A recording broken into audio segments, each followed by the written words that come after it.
谁啊？二叔，是我。是太平啊。这么晚了，有什么事吗？二叔，家里的炭烧完了，我想跟二叔你借几斤炭。几斤炭能值几个钱？你且在这里等着，叔这就给你拿去。太平，你吃饭了没？我吃了，爷爷没吃。太平，你等着，二叔去就来。太平，拿着。二叔，我拿着吧。二牛怎么还在院子里磨蹭？太平来借点炭。二婶，这白面馍是我给小虎留的，自己都舍不得吃，你这倒是阔气。娘，烧鹅好了没呀？儿啊，你出来做什么？外面冷，快进屋去。娘，我不要白馍，我要吃烧鹅。好，烧鹅马上就好了。这几个馍给阿黄吃的。谢谢二叔，我走了。哎，路上小心些，照顾好你爷爷。许二牛，再不回屋，今晚别想上老娘的炕。来了。有这些炭跟2个白面馍，爷爷肯定能好起来。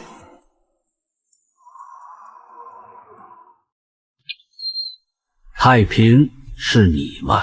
爷爷，二叔借了我几斤炭，还给了2个白面馍，我们等会儿烤着吃。太平啊，这几年跟着爷爷苦了你了。爷爷，我不苦，一点都不苦。真是个傻孩子，这几年要不是你照顾，爷爷只怕早就走了。爷爷，你别说这些不吉利的话，您一定能长命百岁的。太平啊，你听说过仙人吗？听过的。村口的赵叔说，离我们村不远的云庐山上就有仙人。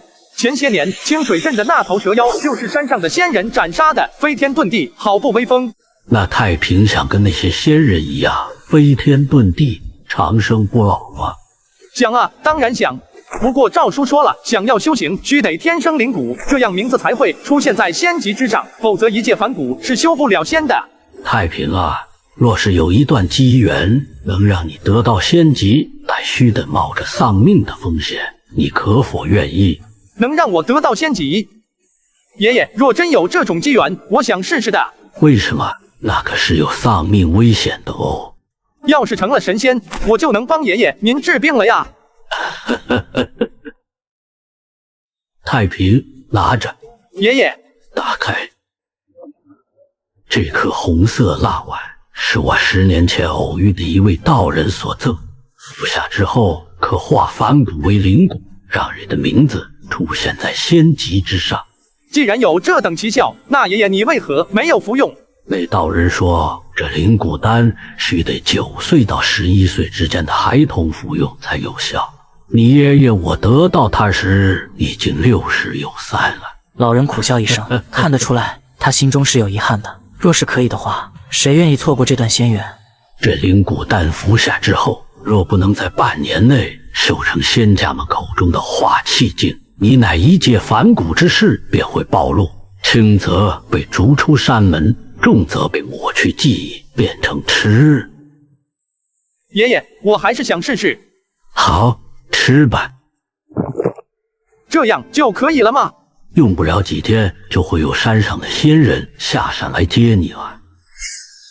漫漫红尘路，凡骨问仙缘。若不尝尽人间千百线，哪得重楼一线天门开？让太平走上这条路没错。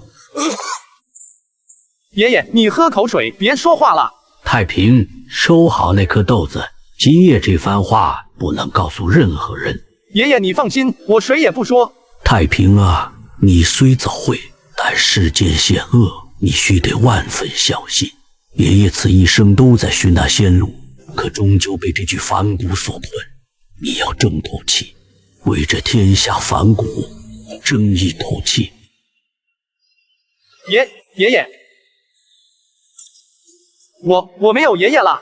小太平怔怔地站在那里，泪水在眼眶之中不停打转，最终他还是大声地哭了出来。这一夜，小太平没了爷爷。这一夜，云庐山清玄门的灵骨碑上多出了一个名字：夏太平。云庐山脚下的青牛村，一位名叫夏太平的少年生出了灵骨，速速通知第7峰。派弟子下山接引。弟子遵命。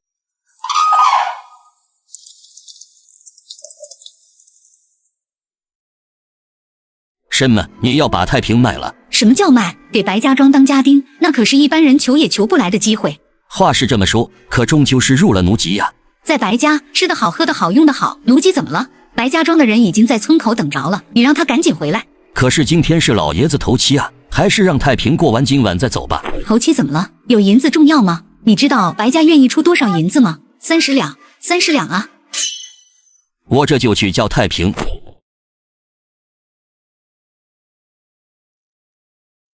二叔真不能明天再走吗？太平啊，去白家庄当家丁，那可是千载难逢的机会。你现在不走，等到了明日，你想去也去不成了。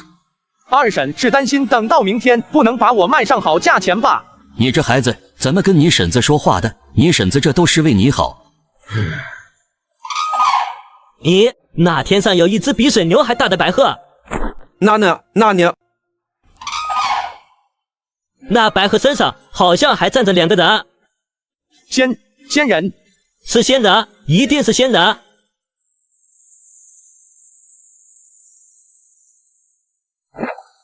诸位叨扰了，吾乃云庐山清玄门弟子，今日来此是为寻找一名少年。敢问诸位，村中可有一名叫虾太平的少年？是他是虾太平。你就是虾太平？传宫御姐有反应，是他。这位仙子，我这儿可是犯了什么事？谁让你多管闲事的？虾太平生出灵骨，名入仙籍，吾等今日带他上山，拜入清玄门下。拜入清玄门下，那以后岂不是也要做仙人了？我许家要出一位仙人。小太平，跟我们走吧，以后你就是我们第7峰的小师弟了。红衣女弟子笑容甜美，声音柔和。虾太平没来由的感到心头一暖，恍惚间有了一种重新获得了家人的错觉。等等，2位仙人，你们可不能把我家太平带走了呀！他可是我们许家的顶梁柱，日后可是要考状元的。区俗世状元，怎可与清玄门弟子相提并论？不过你们既然是太平的书生，这只今晚全当是吾等此次的见面礼好了。不行，这虾太平已经被他书生迈入我白家，白纸黑字写得清清楚楚，他已经是我白家人了。这只今晚该是我白家的才对。他胡说，我只是将太平送入他白家做事，并非让他卖身为奴。没错，我这儿已经是仙家子弟了，与你白家庄的这份契书必须作废。住手！太平，你被卖入白家为奴一事，可是实情？你这小白眼狼，怎能如此胡说八道？手撒开！汝等虽贵为仙人，但也要讲理不是？2位仙人，小的这里有与那许二牛签下的卖身契，白纸黑字红手印。这虾太平如今就是我白府之人，他负其2人休想抵赖。吾清玄门弟子就值这区30两。你们居然为这区30两，便将亲侄儿给卖了，如今居然还敢讨要好处，我看你们是想讨胆。仙子饶命，仙子饶命！师妹，莫要忘了师傅的叮嘱。哼！既然这卖身契并非虚假，那吾清玄门若想赎人，在汝看来多少银两合适？这300两。清玄门弟子就只值这区300两。这够吗？哥，足够了，这些金子都够兑3000两白银了。 2位上仙，这银子不该给他们白家呀！我等就收了他们区30两。把银子给我，银子是我们的。太平，凡缘已消，可愿追随吾等前往云庐，共历仙缘？我愿意。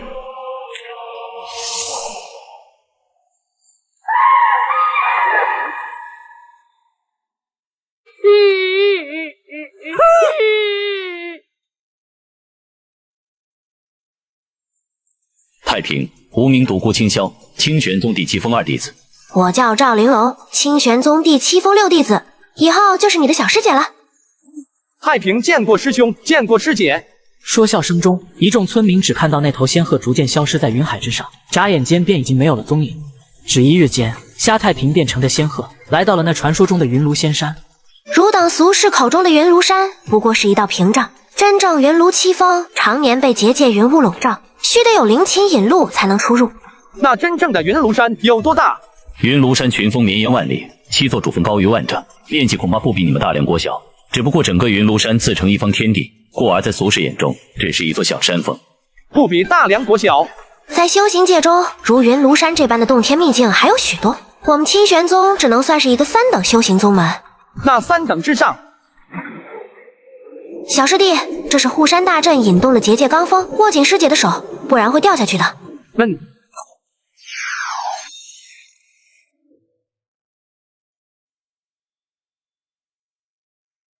小太平，这才是真正的云庐仙山。青霄兄，玲珑师妹，紫妍师姐，你怎么也下山了？你们下山后不久，灵谷杯便又有了感应，我第6峰这次也有了一名灵谷杯选中的弟子。好漂亮的小丫头！恭喜第6峰又得了一根好苗子，下一次7峰大比，只怕第6峰要拔得头筹了。不语，快见过青霄师兄、玲珑师姐。不语，见过天霄师兄、玲珑师姐。不必客气。太平，快见过第6峰的紫嫣师姐跟未来的小师妹。7峰之中就属6峰最阔绰了，你可得好好巴结巴结她。太平，见过紫嫣师姐，见过不语妹妹。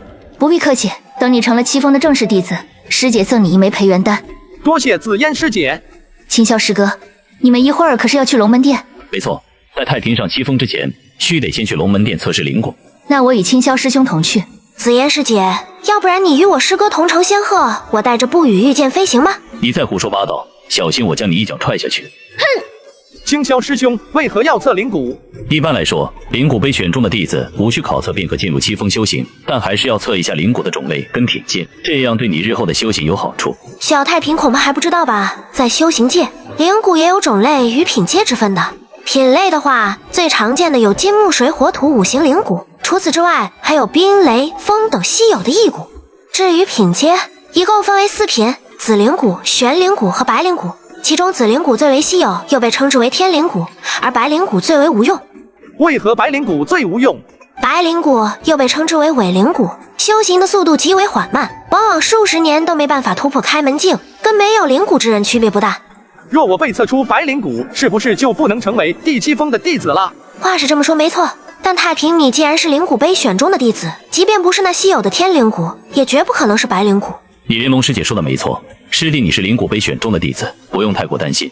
对啊，哪怕是白灵骨的弟子，也可以在山下修行3年，3年后若能通过考测，也是能够成为7峰弟子的。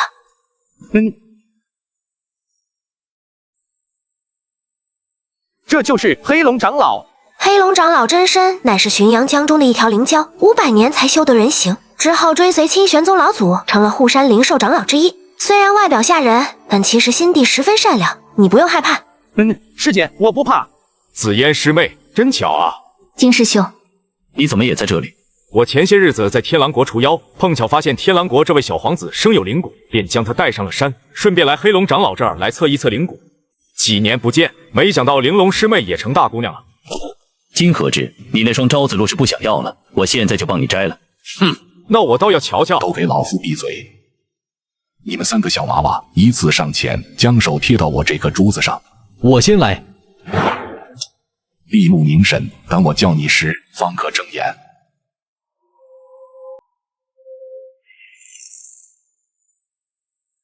哈哈哈哈哈哈！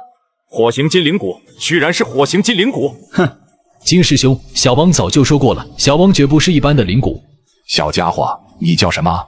吾乃天狼国九皇子叶邪，吾自幼。好了，你到边上去吧。你来吧。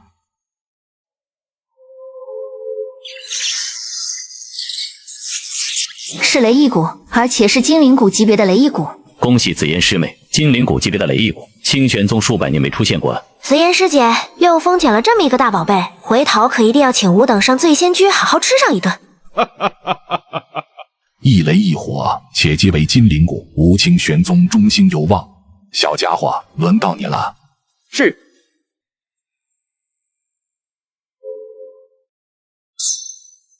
果然，爷爷给我的丹药虽然能让我的名字出现在仙籍上，却无法成为真正的灵骨。白骨？灵骨杯居然挑出了一具白骨，你7峰的运气还是一如既往的差呀！黑龙长老，能否请您再测一次？汝等应当很清楚，老夫这颗珠子不会出错的。紫嫣、何之，你2人带小娃娃上山吧，这里没你们的事了。金师兄，我们金玄宗不会连白骨都收吧？这种废物，反正我们守封是不会要的。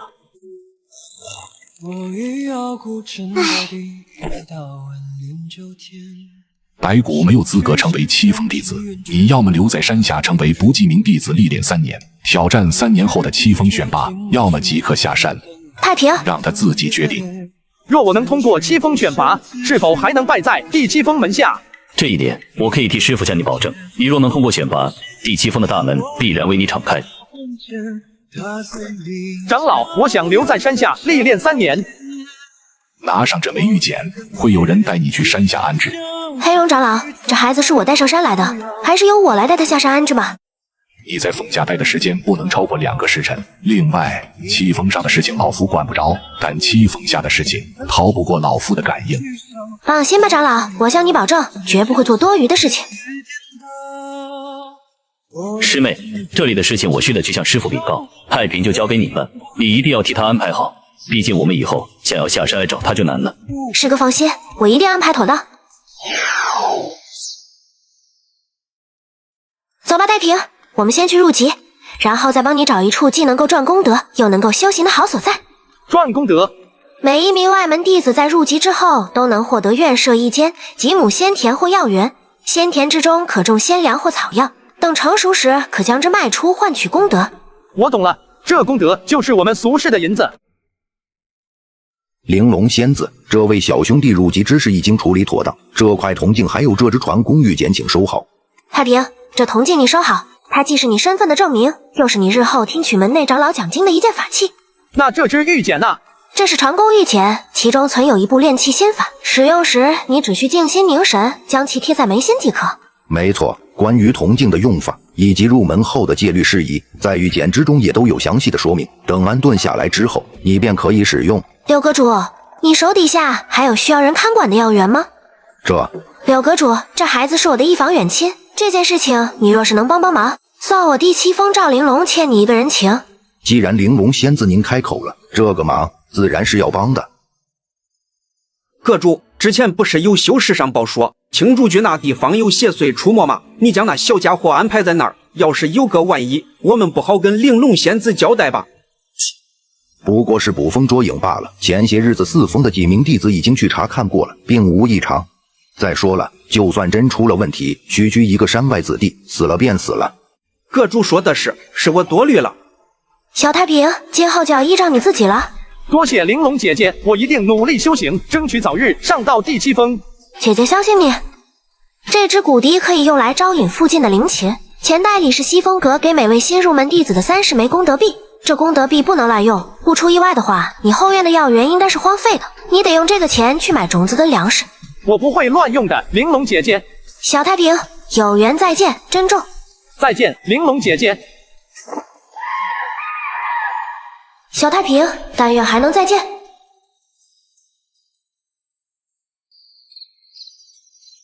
跟玲珑姐说的一样，这片药园的确是荒废。爷爷说，等到了仙山，种下这粒种子，就能再得一份大机缘。既然那颗丹药是真的，那说明这颗种子也是真的。是不是要浇点水？发芽了，这么快？爷爷说的机缘，难道就是这3只豆荚里的豆子？小家伙，先别急着摘。你是妖怪还是仙人？仙人，或许曾经算是吧，不过如今只是一缕残魂罢了。小家伙，不用害怕，此刻现身只不过是想与你做一笔交易。交易？我本名楚林月，600年前被仇家暗算，只剩下这一缕残魂，靠着这颗豆子侥幸逃脱，直到今日，我才得以重见天日。如果我没能上山，仙子你岂不是要一直待在豆子里？是啊，要是再过1、2年，豆子中的灵力完全散尽，我这缕残魂只怕也要跟着烟消云散了。那仙子，你刚刚说的交易又是指什么？这株豆萁上的3只豆荚，你能否只取其一，将剩余2个留给我？按照仙子你的说法，这株豆萁上的豆荚只有我能够采摘。没错，只有栽种之人才能够采摘这上面的果实。那我明白了。既然是交易，那仙子您打算拿什么来跟我交换呢？如果你能只取其一，我愿意告知你一部分关于这颗豆子的秘密，以及一个能助白骨修行的药方。我可以先把那方子给你，若是觉得有效，再与我交易也不迟。不用是了，我答应与仙子的交易。怎么，不怕我骗你？爷爷说，我种下那颗豆子之后会得到一段机缘，如今看来，我的机缘应该是仙子您。看不出来，小家伙你还挺会说话的，这一点比你那爷爷要强不少。仙子，你跟我爷爷很熟吗？我能出来的时间不多，还是先来跟你说说这颗豆子吧。那颗豆子又名地藏果，是一件极神秘的灵物，能够以仙山灵气做基，孕育出独特的宝物。那这颗种子埋在不同的仙山，最终孕育出的果子也会大不相同。没错，每一座仙山之中蕴藏的灵力都不一样，也正因如此，地藏果在不同山上结出的果子，以及果子之中孕育的宝物都是不同的。居然如此不凡，难怪爷爷会说这是一场大机缘。你摘下其中一只豆荚剥开。仙子，这是何物？这是灵晶，是这片土地中所蕴藏灵力结晶。配合我给你的药方，即便是白骨也能迅速修行。当真？白骨修行本就不算难事，只不过你们这片大陆的许多传承已然断绝，以至于出现白骨无法修行的情况。在地藏果孕育的宝物之中，这灵晶其实是最次等的一种。这片土地过于贫瘠，无法孕育出真正具备神通的法宝。若我将这颗种子种到七峰上，是不是就能孕育出仙子口中那种具备神通的法宝了？一点即通。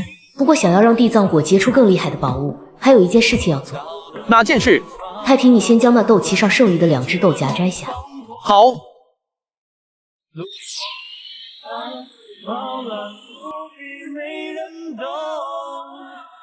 多谢太平小友为我续了一名。仙子不用客气，这是你我之间的交易。这话不错，你再看这株豆荚有何变化？仙子，这株豆核已然枯萎，我们该如何去取种子？每一次地藏果被采摘完毕时，便会自行枯萎。想要它继续结果，须得借助无根之火将这株枯核焚毁，它的种子便会在灰烬之中生出。这一步叫做焚种。何为无根之火？无根之火有2种，一种是由修士以真气配合功法淬炼而成，我们称之为真火；另一种生于自然，也被叫做灵火。此等神物可遇而不可求，所以你能找到的无根之火，就只剩下修士淬炼的真火。这就需要你用功德去购买淬有真火的符箓了。仙子，你放心，我会努力经营这半亩药园，争取早日得到用来焚种的真火。很好。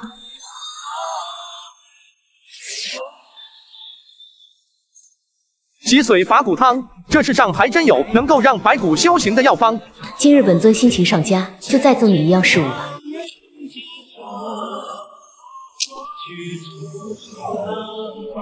此乃小3才聚灵阵，虽不及真正的聚灵阵，但能保你这半亩药园1年之内收成翻3倍。3倍？小太平，本尊这具残魂太过羸弱，需要在地藏果中继续调养，至少要1-2个月才能出来。接下来这药园还有你自己的修行之事，全都得靠你自己了。仙子放心，修行本就是自身之事，太平绝不会扯你的后腿。你这句话说得很好，慢慢修真路，他人能帮得了一时，帮不了一世，终究还是得靠自己。太平，你去屋内找找有没有铲子，将这株豆荚挖出，然后在药园中心处挖个坑掩埋起来。好。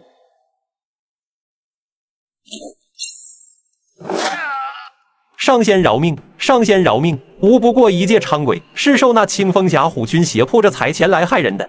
为虎作伥，说的就是汝等败类。此时我实力尚未恢复，未必是那虎妖的对手。杀了这伥鬼反会引来祸事，倒不如给他施一道迷魂咒，令他忘记此间之事。等日后太平修行有成时，再让他去降服那头虎妖，也算是一种不错的历练。我怎么在这里摔了一跤？罢了，还是回去跟大王复命吧。这青竹居又来了一位看管药园的小修士，到时候大王说不定还会赏我一块鲜嫩的心肝。虽然放虎归山是一件很有风险的事情，但还是希望小太平日后能理解为师的用心良苦。按照玉简当中的说法，残霞经是新入门弟子最重要的开门心法之一。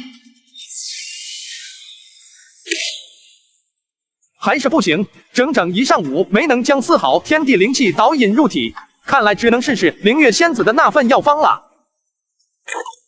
灵月仙子给的方子上说，这药方的材料普通，缺少几味名贵的副药，应该没问题吧？泡入药汤之后，须得以吐纳之法催动药力。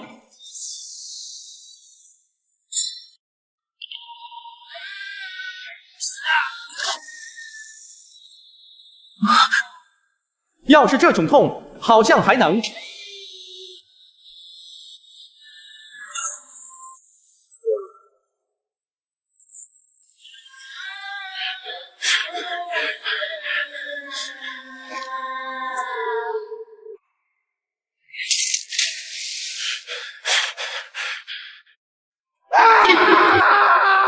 什么动静？吓我一大跳！要是把我的宝贝手机摔坏了怎么办？哥，你换新手机了？对呀，之前的手机有点卡，就换了台新的。那你那台旧的呢？旧的当然第一时间找转转上门回收了，卖了2500多，价格公道，打钱又快又干脆。现在转转不只收手机，还支持上百种品类回收。我哥的笔记本都是在上面卖的，趁着旧的还值钱，赶紧找转转回收就对了。小太平，坚持住！是从此踏上登天之途，还是如那飘零浮萍般浑浑噩噩度过余生，全在你一念之间。小动作静看人色，不问又唱歌，所以站路渔樵也太平啊，你要争口气，为这天下反骨争一口气。爷爷，争口气，瞎太平，你要争口气。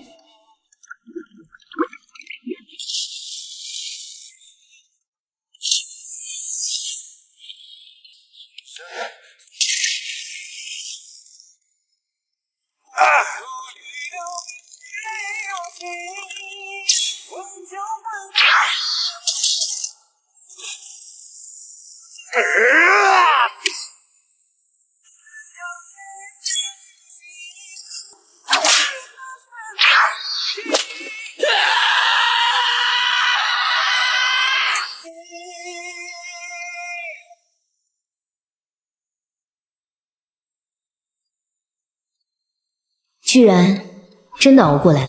原本想着时间不多了赌一回，现在看来本尊没有看走眼。小家伙，本尊要安心炼化灵晶，给自己续命了。过段时日再见。如今能够轻松感应到各个经脉穴道，灵气引导炼化的过程也十分的顺利。虽远远不及玉简中提到的天才，可对我来说，终究是真正踏上修行之路了。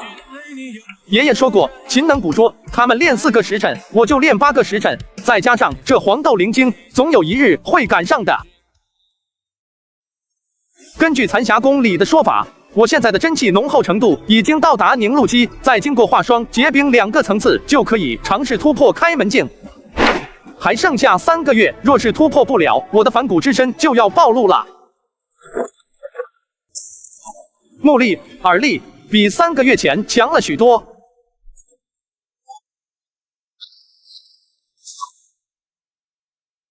力量和速度也都有了很大的提升。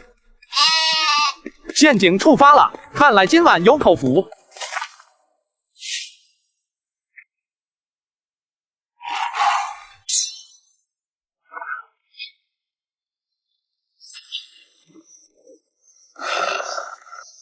我记得这里一直都没有豺狼出没，怎么会突然出现一头妖狼？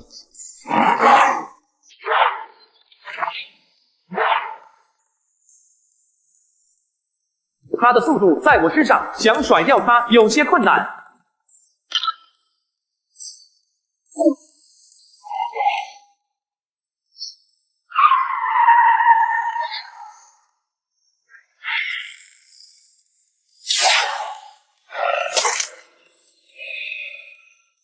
仅能刺穿一层表皮吗？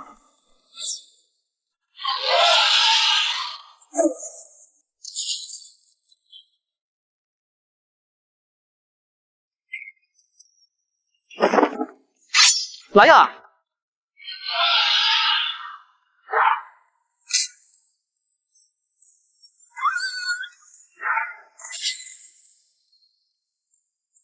这妖狼皮肉之后，已经不是寻常手段能够对付的了，只能试试了。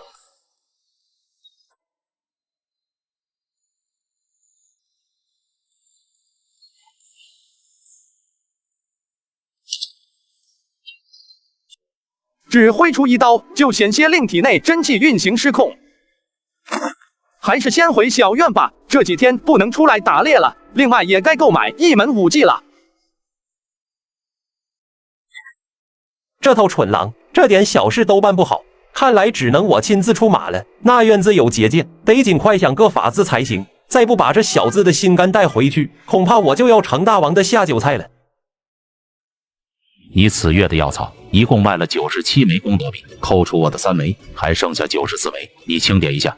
不用点了，多谢刁大叔。有事吹笛，这一带如今都是我在打理。你院内怎会有妖兽气息？这刁兄居然能察觉到我院内妖狼的气息，是这样的。你这小子运气倒是不错，不过最近这段时日还是莫要去那阳鹿山了。此时我也会去跟西风阁打声招呼。这样再好不过了。这样吧，这妖狼的尸首，你如果自己拿去卖，想来也就值个10来枚功德币。我那小儿子进来准备突破，那头妖狼正好拿来滋补气血，我出20枚功德币。少年，你意下如何？刁叔，你拿走就是。少年收好。另外，前任掌门给我赐名白虹，你叫我白术变法。居然还是掌门亲自赐名，这次意外多得了20枚功德币，说什么也要挑一门好点的武技。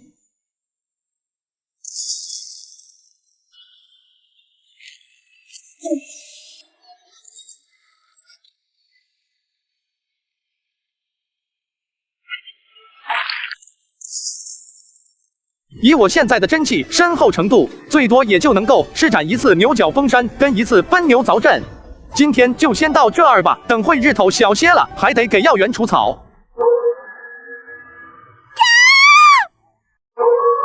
救命啊！我记得青竹居附近没有修士，算了，先救人要紧。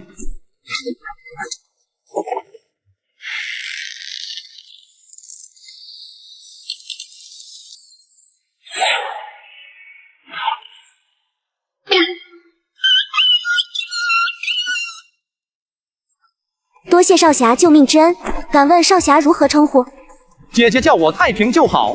太平小少侠，小女子乃清玄宗外门弟子柳青梅。前几日来附近山中采药时迷了方向，又遇上这几头妖狼，最终被追赶到了此处。敢问太平小少侠，青梅有伤在身，能否在此借宿一宿？好。先不说采药时穿着布鞋合不合适，他被那妖狼追了一天，脚上布鞋却还是完好无损。那妖狼可能还在附近，我贸然将院门打开，说不定会让他钻进来。不如你先转身，帮我盯着四周，待我将门打开之后，你再快步冲进来，这样稳妥一些。太平，你说的极是，我这就来帮你盯着。看似谨慎，实则愚钝，死到临头了却一点都没察觉，真是可笑。你是如何察觉到的？姐姐，下次出门采药的时候，记得换一双合适的鞋子。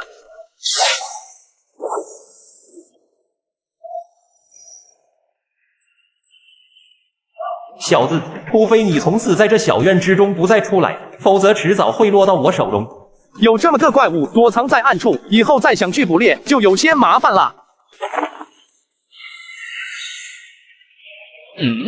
难不成那鬼物这么快就来了？少年郎，我在此处。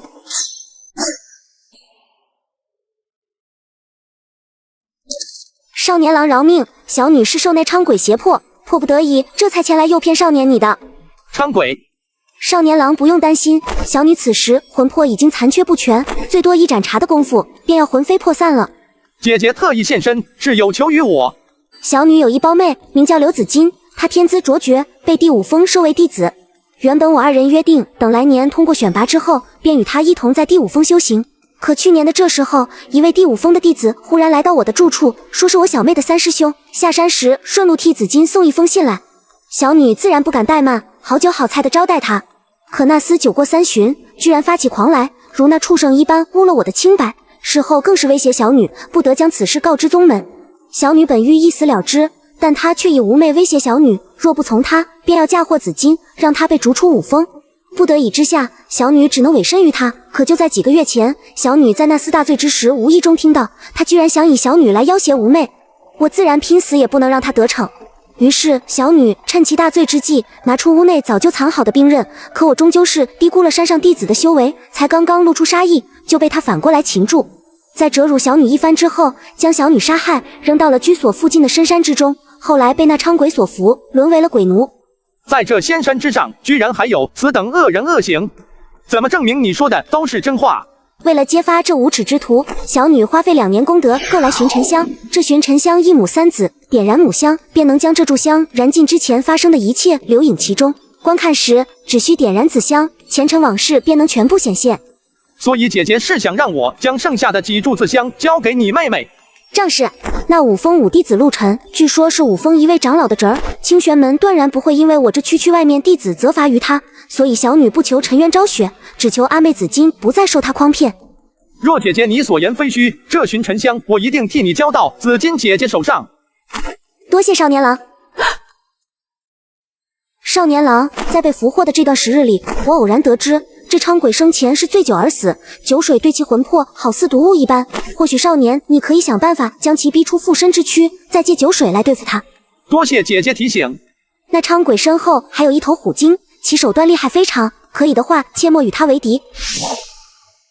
虎妖，那为虎作伥的故事居然是真的。今天先点燃一根，鉴别一下真伪，明日再看看宗门来人处理那伥鬼的态度，若是愿意处理，再告知他们柳青梅的遭遇。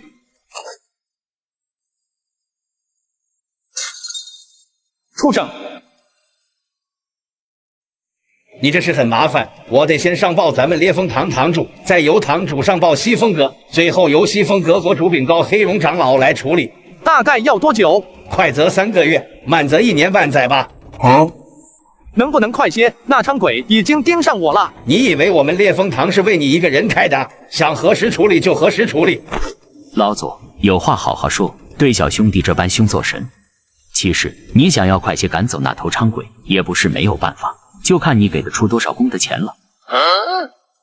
2位烈风堂的大哥，小弟我来青竹居没多久，身上实在是没多少功德钱。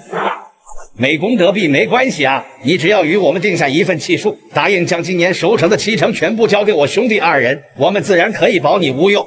7成，玲珑姐果然说的没错，在这山下只能靠自己。2位7成实在是太多了，让我再考虑考虑吧。听，你考虑考虑，这张传讯符算是我送你的，等下次再遇上了伥鬼，直接将符箓撕碎，我2人很快便能过来。借着除妖的名义敲诈我们这些外门弟子，也难怪青梅姐信不过你们。师兄，咱们就这么走了？这小子后院可是要员，1年能挣不少功德呢。急神了，伥鬼最是记仇，等再过些时日，他肯定会乖乖的来找我们。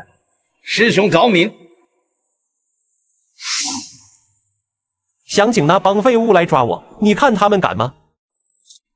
只要我闭门，你又能奈我何？昨日若不是你偷袭，你一个连开门镜都没有的黄口小儿，如何伤得了我？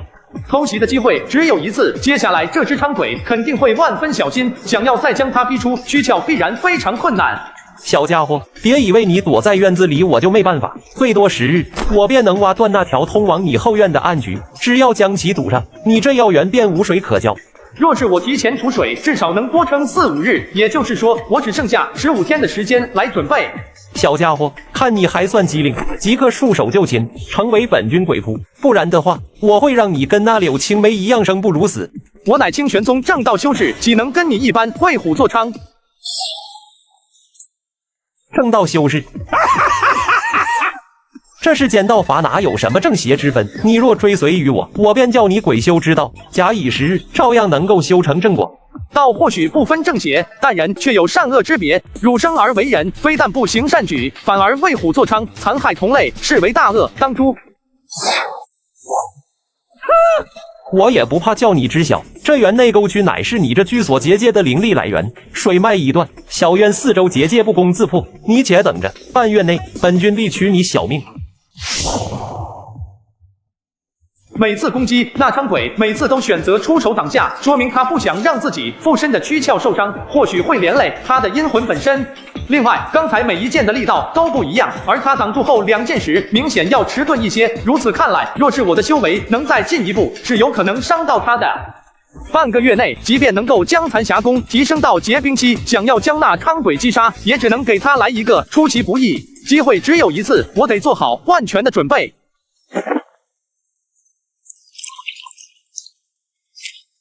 居恶渊而为善，说得真好。没想到多年后居然是从一个不记名弟子口中听到这话，真是可笑。若这便是你的道心，那就拿出你护道的手段给我瞧瞧吧。我剑九最讨厌口出狂言之徒。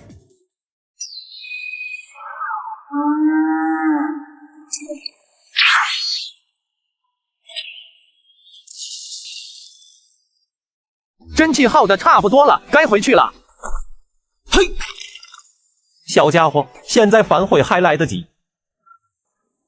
鹿死谁手还未可知。躲吧，再过几天，我看你往哪躲。嘿，这次动用了6成力量，连续试探了5次，那伥鬼应该认为那就是我的全部实力。接下来我只需尽力提升功力，最好是能一口气将残霞宫提升到结冰期。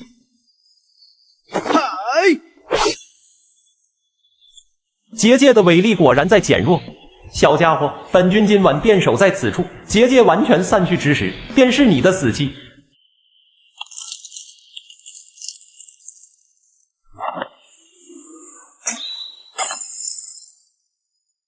凝气为冰，结冰期成了。有了这一身的残霞凝冰护体真气，对上伥鬼的胜算又增加了几分。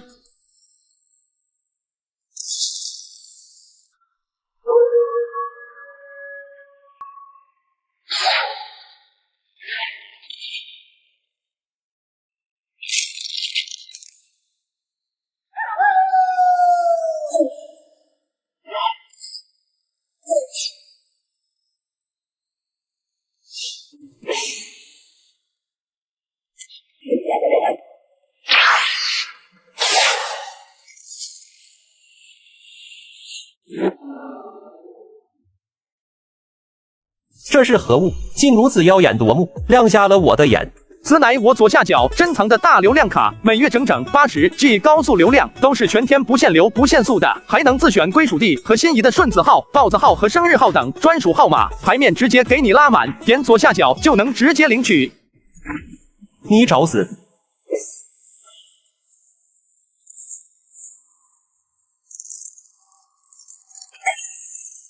他怎可能接得下我这一刀？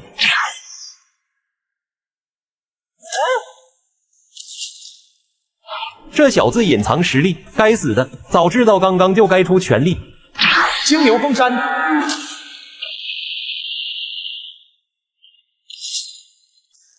奔牛凿阵。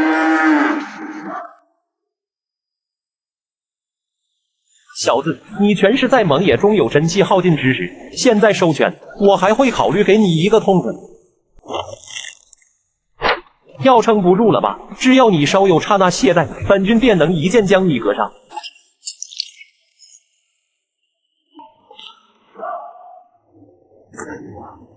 无乃鬼修，就这么一个陷阱也想困住我。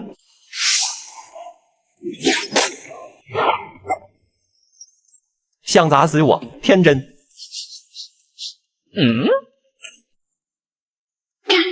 酒，这是酒。要不是知道这伥鬼的命物是酒，估计真的没有胜算。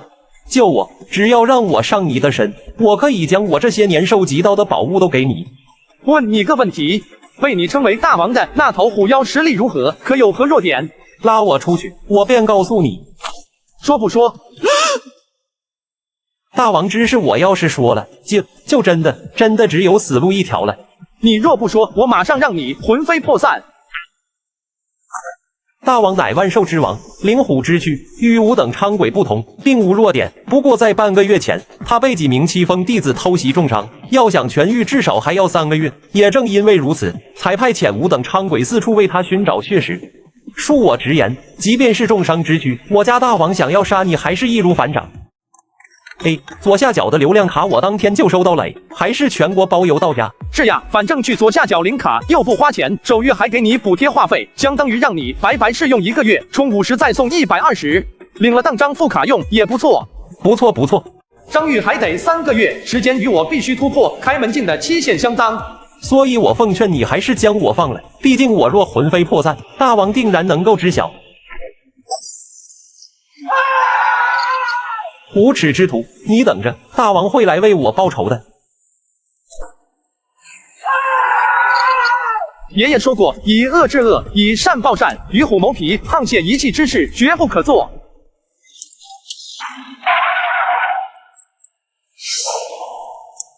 如今该杀我长路。听说你被几名七峰弟子重伤，需要3-5年才能痊愈。胡说！本王的伤最多3个月便能够痊愈。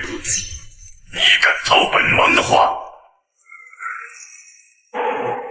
小东西，3个月后我定要剥你的皮，抽你的筋，再将你的魂魄做成灯芯，日日夜夜受那神魂灼烧之苦。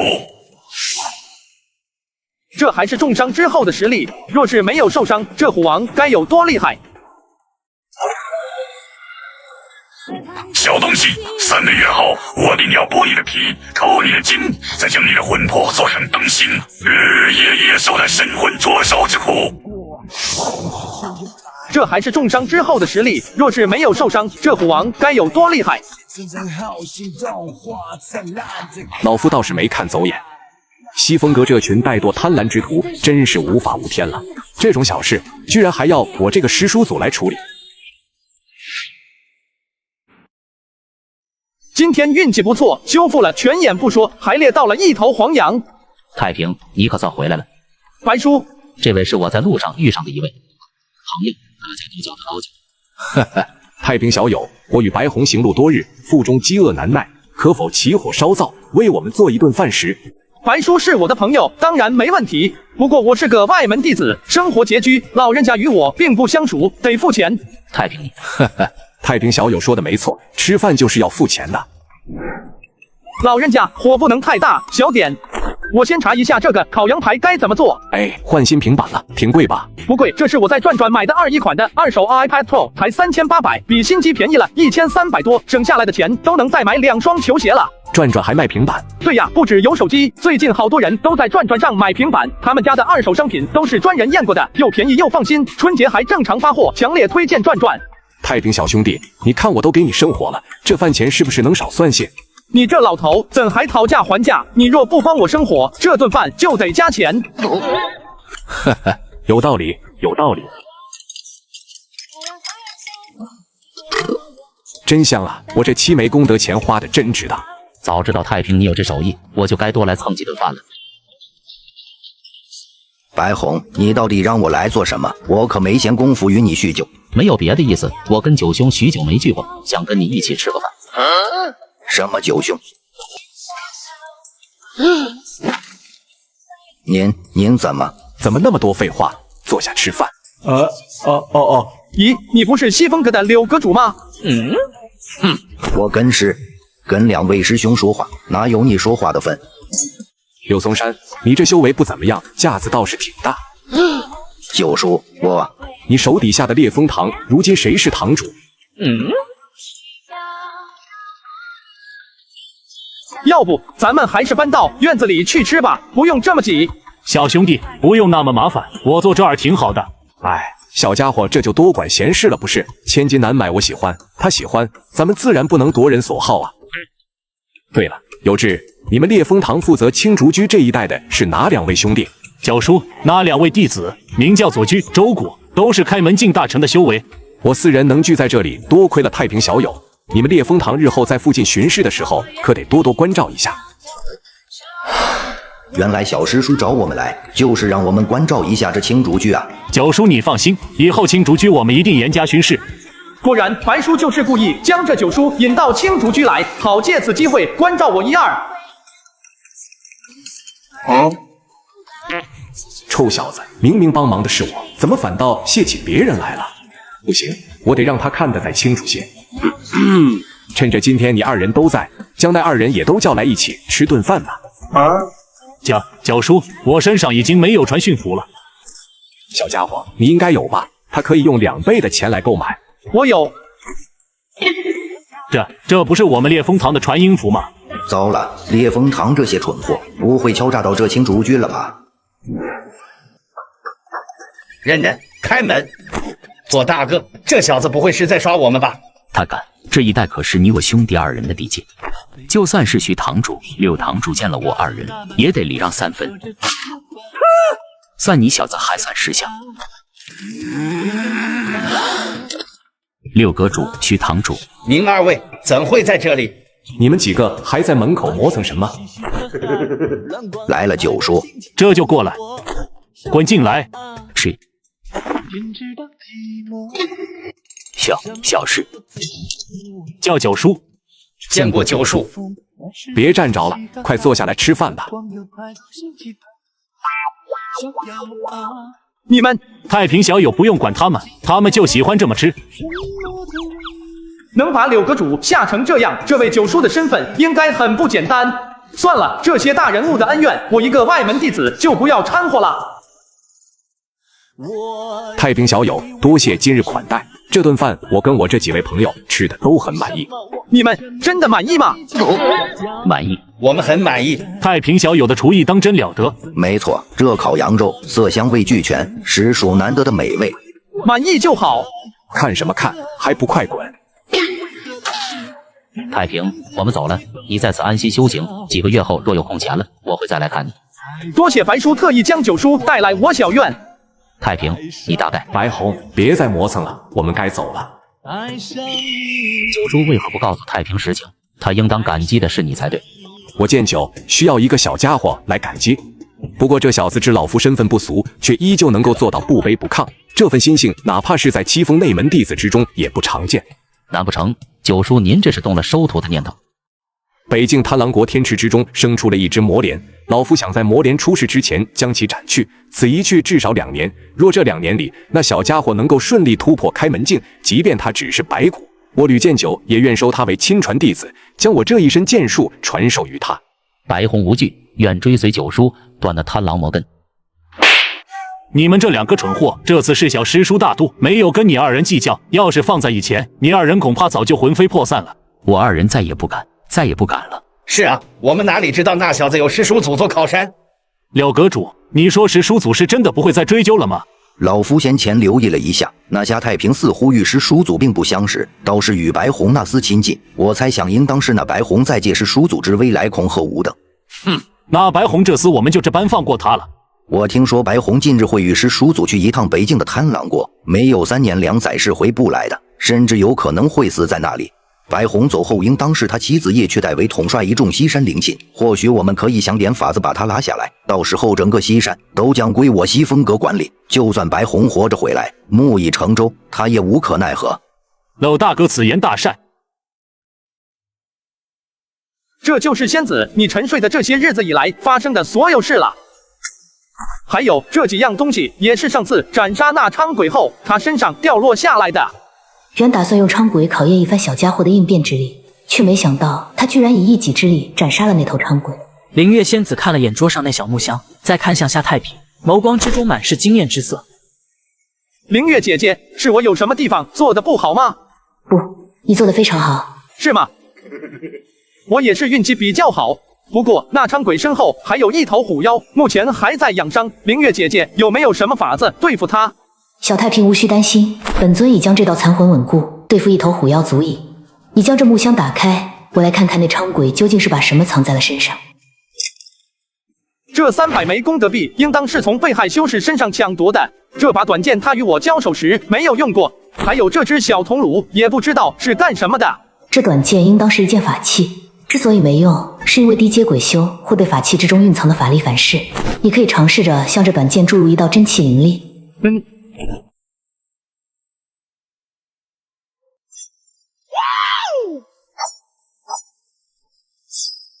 这是个好宝贝，我要拍下来发个朋友圈。小太平换新手机了，怎么样？好用吗？特别好用，这是我在转转买的2手苹果14 Pro Max， 才4600，比新机便宜了2000多。你看这成色，性价比太高了，强烈推荐你也去买2手的。居然那么划算？是啊，而且转转不只有手机，我买的联想小新 Air14也很便宜，别人基本看不出是2手的。总之听我的，买2手上转转就对了。灵月姐姐，这件好像能够随我心意而动。终究只是不过一个10余岁的少年，放在寻常人家，还是与父母撒娇的年纪。灵月姐姐，这只铜炉又是用来做什么的？此物是一座丹炉，恰好可以用来炼制接下来突破所用的聚气丹。聚气丹。可玉简中说，想要突破开门境，只需将残霞功修炼至结冰期之后，积蓄丹田之气，一举突破周身窍穴即可。小太平，你身为凡骨，这修行路上的障碍自然要比其他修士多一些。灵月姐姐，请你教我如何炼制聚气丹。2个多月后，云庐山四季如春，山中景致并无变化，虾太平的生活也大抵如此。药源又熟了一季，太平也终于凑够了炼制聚气丹所需的药材。除去购买药材的钱，一共还余下96枚功德币，至少不必担心没有功德币上交宗门了。月已至中天，可以喊灵月姐姐出来，一同炼制聚气丹了。这只丹炉是一件很普通的法器，炼完一炉丹之后，灵力便会散尽，所以太平你一定要听清我的口令，掌控好火候以及放入药材的时机。灵月姐姐，你放心，这2个月里我已经提前演练了许多遍，定不会出差错。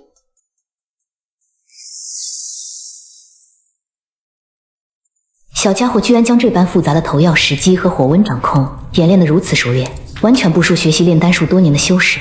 望着不停以自身真气来掌控炉火温度的夏太平，灵月仙子的眼神变得越发的灼热了起来。因为比起修行，炼丹之术才是他最为擅长的。如今我这般可做不了一个称职的师傅，若被人看出他所修的功法传承，只怕今后会给他惹来无数的杀身之祸。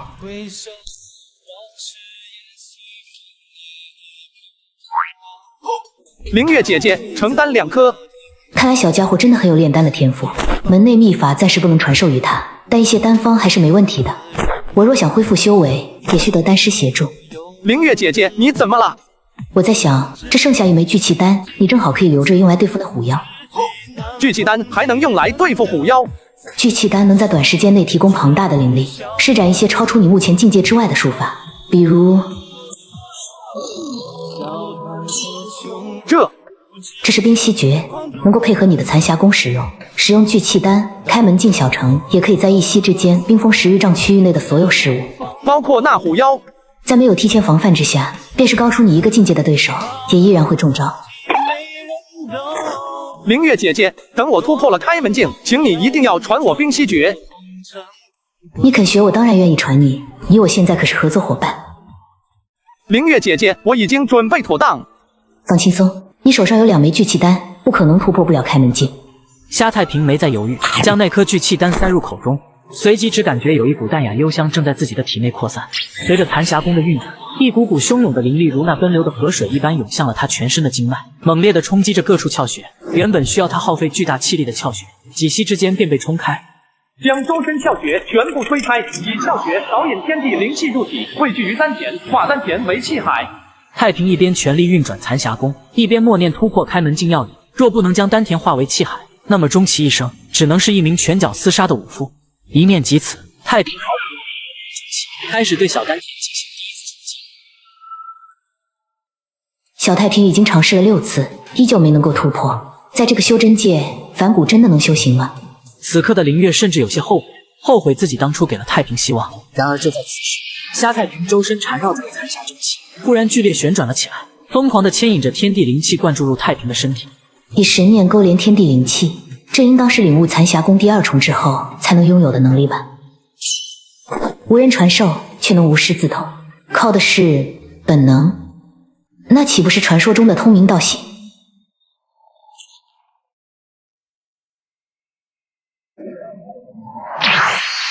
通明道心突破之时，会引来域外天魔，一招不慎便能引得天魔入体，最终堕入魔道，万劫不复。若是资质尚佳还好，可偏偏太平就是一介凡骨。要突破了，只能用我借来的这最后一道寂灭业火咒了，大不了再睡个几十年。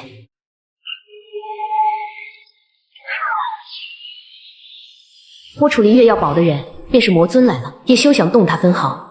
我处离月要保的人，便是魔尊来了，也休想动他分毫。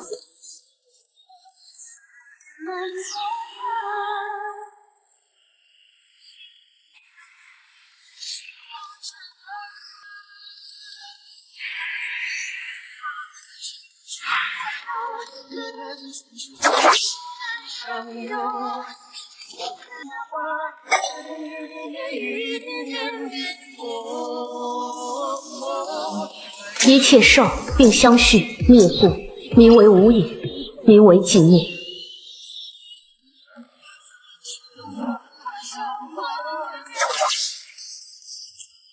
是寂灭无影，还是滚回魔域？选一样。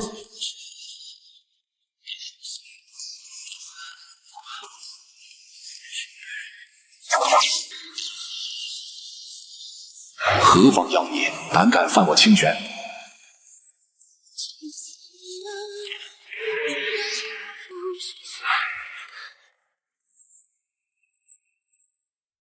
刚才真的吓死我了，还好我打电话通知了黑龙长老。你换新手机了，挺贵吧？不贵，这是我在转转买的二手苹果14 Pro， 才3900，比新机便宜1800多。最近好多人都在用转转。是呀，该省省该花花，没必要啥都买新的。转转上每台手机都经过工程师全面检验，比外面的二手要靠谱。而且上面不只有手机，平板也很便宜，春节还能正常发货，强烈推荐转转。清玄宗那头看门小黑龙居然能感应到这域外天魔，我倒是小瞧了他。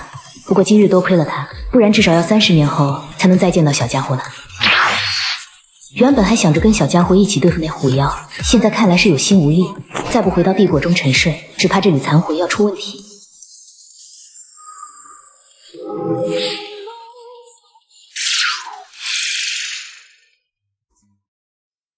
这就是气海，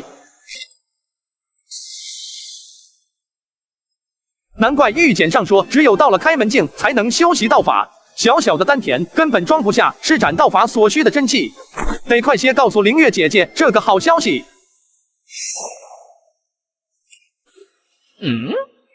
灵月姐姐，小太平，看到这封信时，姐姐已经回帝国库支持中沉睡了。留下这封信是有几件事情要告知你。在我突破之时，灵月姐姐却冒着身陨的风险帮我赶走了域外天魔。前路漫漫，我不能总靠灵月姐姐。若阻我道者是那妖虎，我便宰了他；若阻我道者是那天魔，我便斩那天魔。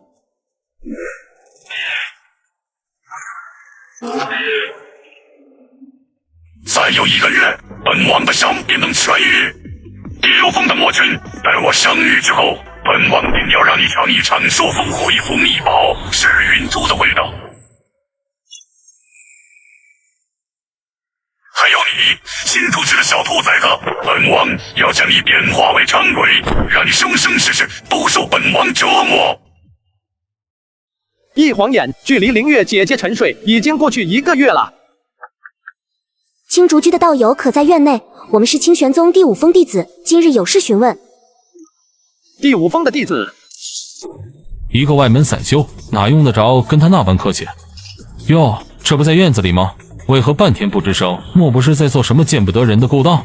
依照清玄宗门规，擅闯他人居所，内门弟子记过1次，禁足3个月。你区区一个外门弟子，居然敢威胁我！再不从我院中退出，我现在便向上禀报。这位小道友息怒，陆师哥只是性子急了一些，并无恶意。损坏院门的钱我会如数赔偿。不过在此之前，我想问问小道友，这半年内是否在这附近看见过一名与我有着几分相似的女子？我的确遇到过一名女子。当真？但我遇到的那名女子年纪至少已经有40了。你小子居然敢戏耍师妹！师哥，多谢小道友告知，这里是30枚功德币，你且收好，全当是修门的费用。走吧，师兄，你也莫要再为难这位小道友了。既然师妹你开口了，那我便放这小子一马。师妹你也莫要难过，这里找不着，我们再去清风峡看看。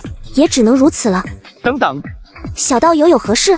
姐姐你叫什么？下次若是遇到那位女子，我可以告知她一声。我名刘子金，若你当真遇上了我姐姐，请你告诉她，子金一直在找她。好，走吧，师妹。大师兄还有6峰的几位师兄还在清风峡等我们，去迟了只怕要被大师兄责骂了。我们走吧，师兄。他刚才的反应，自己若是流露出一丝认识柳青梅的迹象，那陆晨便会对我出手。看来青梅姐姐当日所言不虚，那寻沉香中的景象也是真的。得想个办法，在那陆晨不在场的情况下，将寻沉香交到紫金姐姐手上。青竹居家太平，这是你买的东西，一共20枚功德币，另外还得再付我1枚。有劳了。雕兄还有何事？我听爹爹说你烤的黄羊腿很好吃，今日你烤了没？爹爹，雕兄，你爹爹难道是白红书？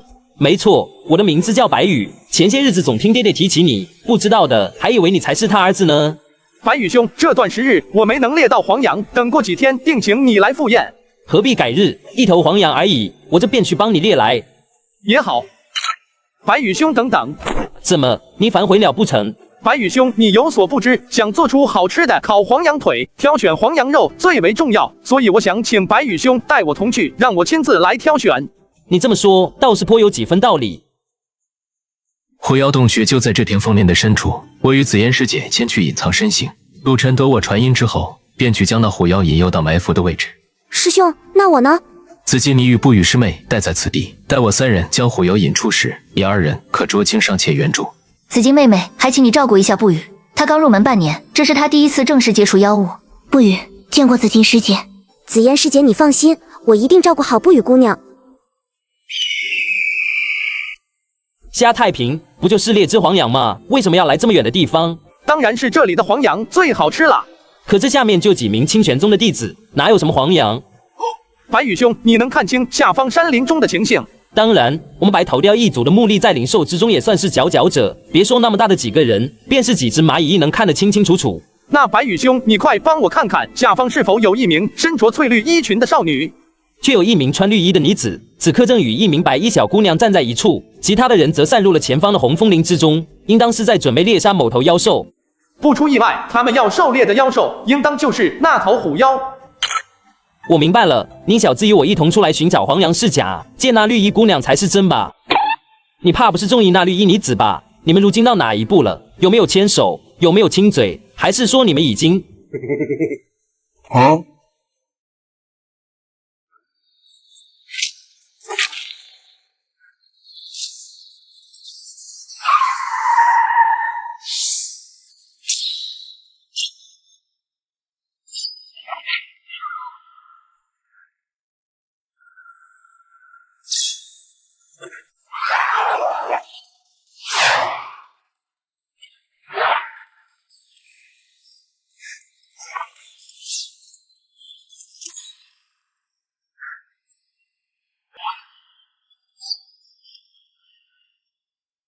居然能伤及那昌鬼的阴魂，难怪师姐说剑修无所不斩。师妹说的没错，剑修杀伐之力最强，但修行要求也极为苛刻，得凿开气府雪山，再以将数倍真气凝练为一丝剑气。陆师哥这样的天才少之又少。他们想要狩猎的，居然是那头喜欢养苍鬼的老虎。白羽兄，你也知道这头妖虎？以前听爹爹提起过，当时这朔风虎还未成气候，西风阁就没管，如今想管也管不了了，只能请山上的弟子下山猎杀。不过这厮格外狡猾，手底下又养了5、6头苍鬼，所以一直让他在这山中逍遥到现在。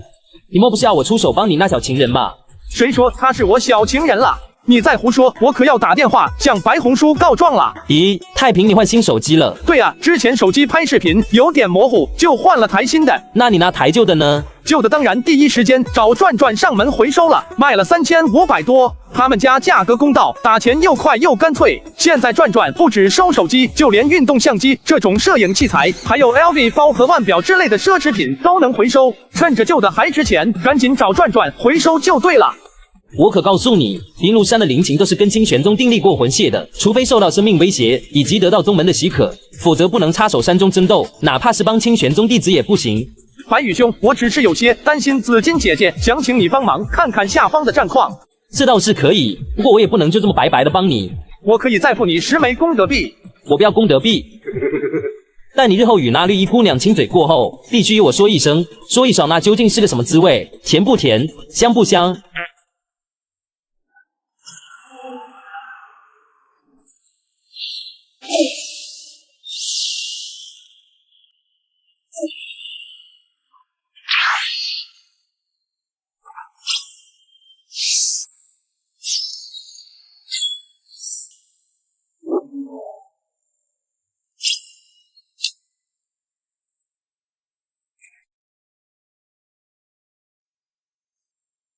果然是你，魔君。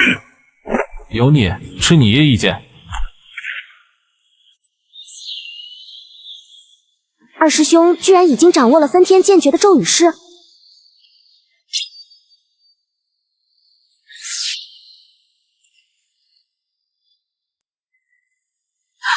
这妖虎实力竟不在二师兄之下。给我死！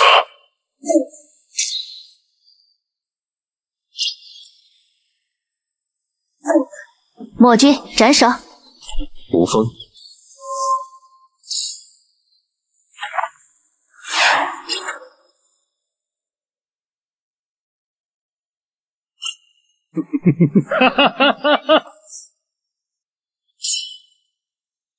汝等中计了，朔风起。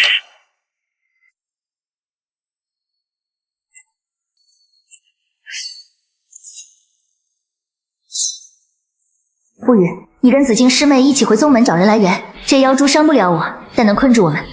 走。师妹，救我！这人怎么马虎妖以为了？二师兄，师兄，我们一起回宗门找。师妹，你先组织妖虎一阵，我去找人来援。陆师兄，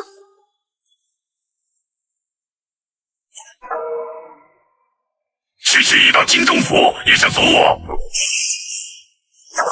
我来扶。走，多谢师妹。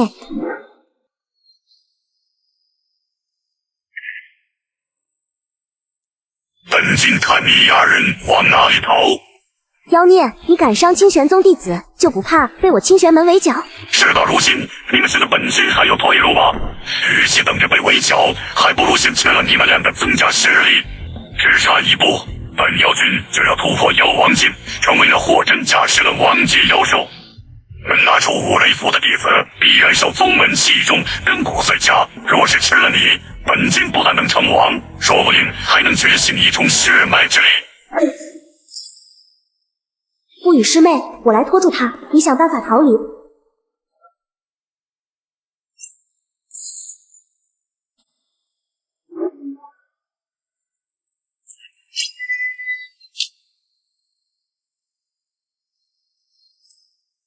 没想到啊，本君还能催动这朔风珠。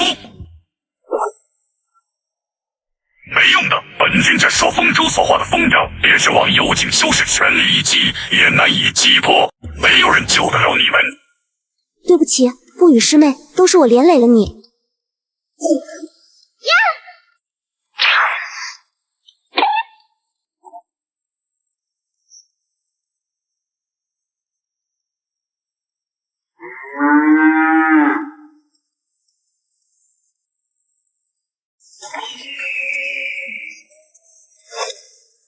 今天你们谁也逃不掉，统统都要成为本君血食。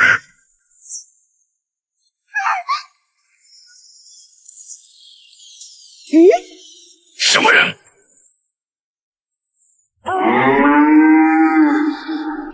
天地间风云人变，用心的人都要回来。好香的味道。这好像是青牛拳的招式，可青牛拳只是一门普通武技，什么时候有这种威力了？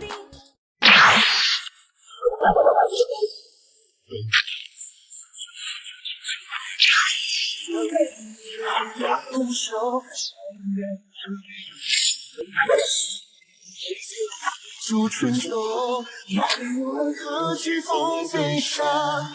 黑白发如繁华，好去今生无法。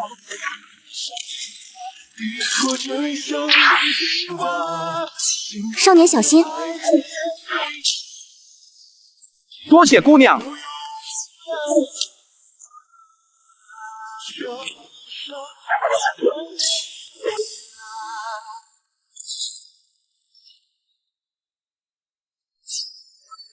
这柄法剑便是你最强的手段吗？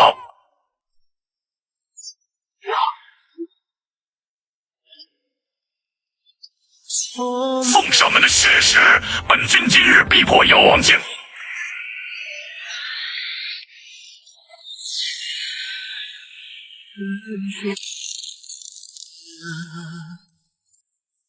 居然连妖兽身躯也能够冻结，好厉害的法术！好硬，一刀不行，那就10刀。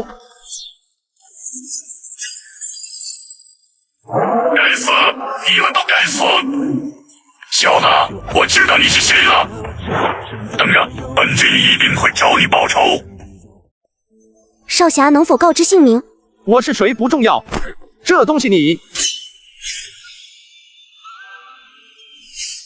看来他也有了自己的机缘。紫金师妹，我带人来救你了。小心陆晨，他不是好人。小心，陆师兄。不语师妹，你能看出这少年的来历吗？不知。紫金师妹，不语小师妹，你二人可无恙？我们没事。你临阵脱逃，系统没予不顾，我会如实向师门禀告。不语，你没受伤吧？没有。那妖虎呢？那个能够唤出妖风的宝物，极有可能是传说中的受风珠，不然根本无法困住我们。先前有位少侠从天而降，击退妖虎救了我们，就是不知那位少侠究竟是何来历。或许是七风哪位下山历练的弟子吧。此事先放在一边，目前最为紧要的还是斩杀那头妖虎，拿走受风珠。紫妍师姐，要不然你与我同去？现在不行，我要保证不语的安全，得先将他送回去。师兄，正所谓穷寇莫追，若那妖虎突然发狂，拼死反扑，再加上受风珠，你我只是白白葬送了性命。也罢，还是先将此事禀报宗门吧。都不及那下太平。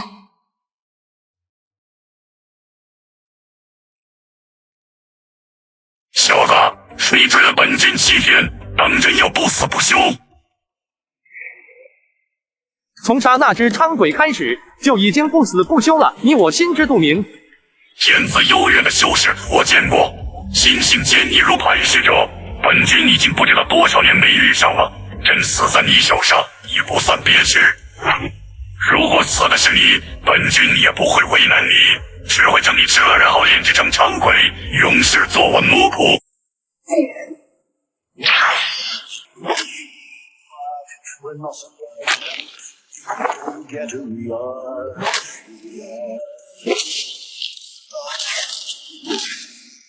想要杀死这虎妖，机会只有这一次，一旦他血气得到补充，死的就是我。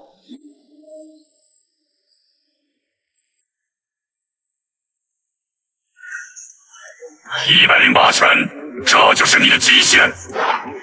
这才是最后一拳。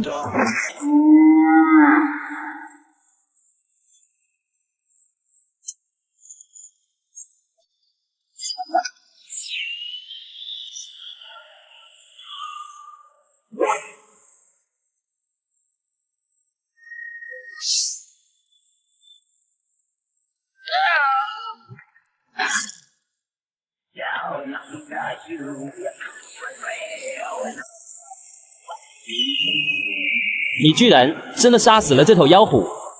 虎头跟他口中的东西归我，虎躯全部归你，你再将我带回青竹居。难怪爹爹会让我多与他亲近。灵月姐姐，你快看，我杀了那头虎妖！灵月仙子刚刚苏醒，虾太平便将她引到了后院，略带几分少年义气地向她介绍起了当天的情形。姐姐，你是不知道，当时情形凶险万分，我根本来不及。远超常人的毅力，堪比猎妖人的耐心。若不是亲眼所见，真不敢相信，这才是一名刚满11岁的少年。姐姐，你看，这就是朔风珠。这是凶兽体内凝聚的妖珠，其中凶煞之气过重，并不适合人族修士使用，长时间放在身边有害无益。这样啊？不过你也不用太过失望，若是将这朔风珠当做帝国的养分，说不定能够结出一件不错的兵器。这朔风珠还能当做地谷的养料。对了，粉种。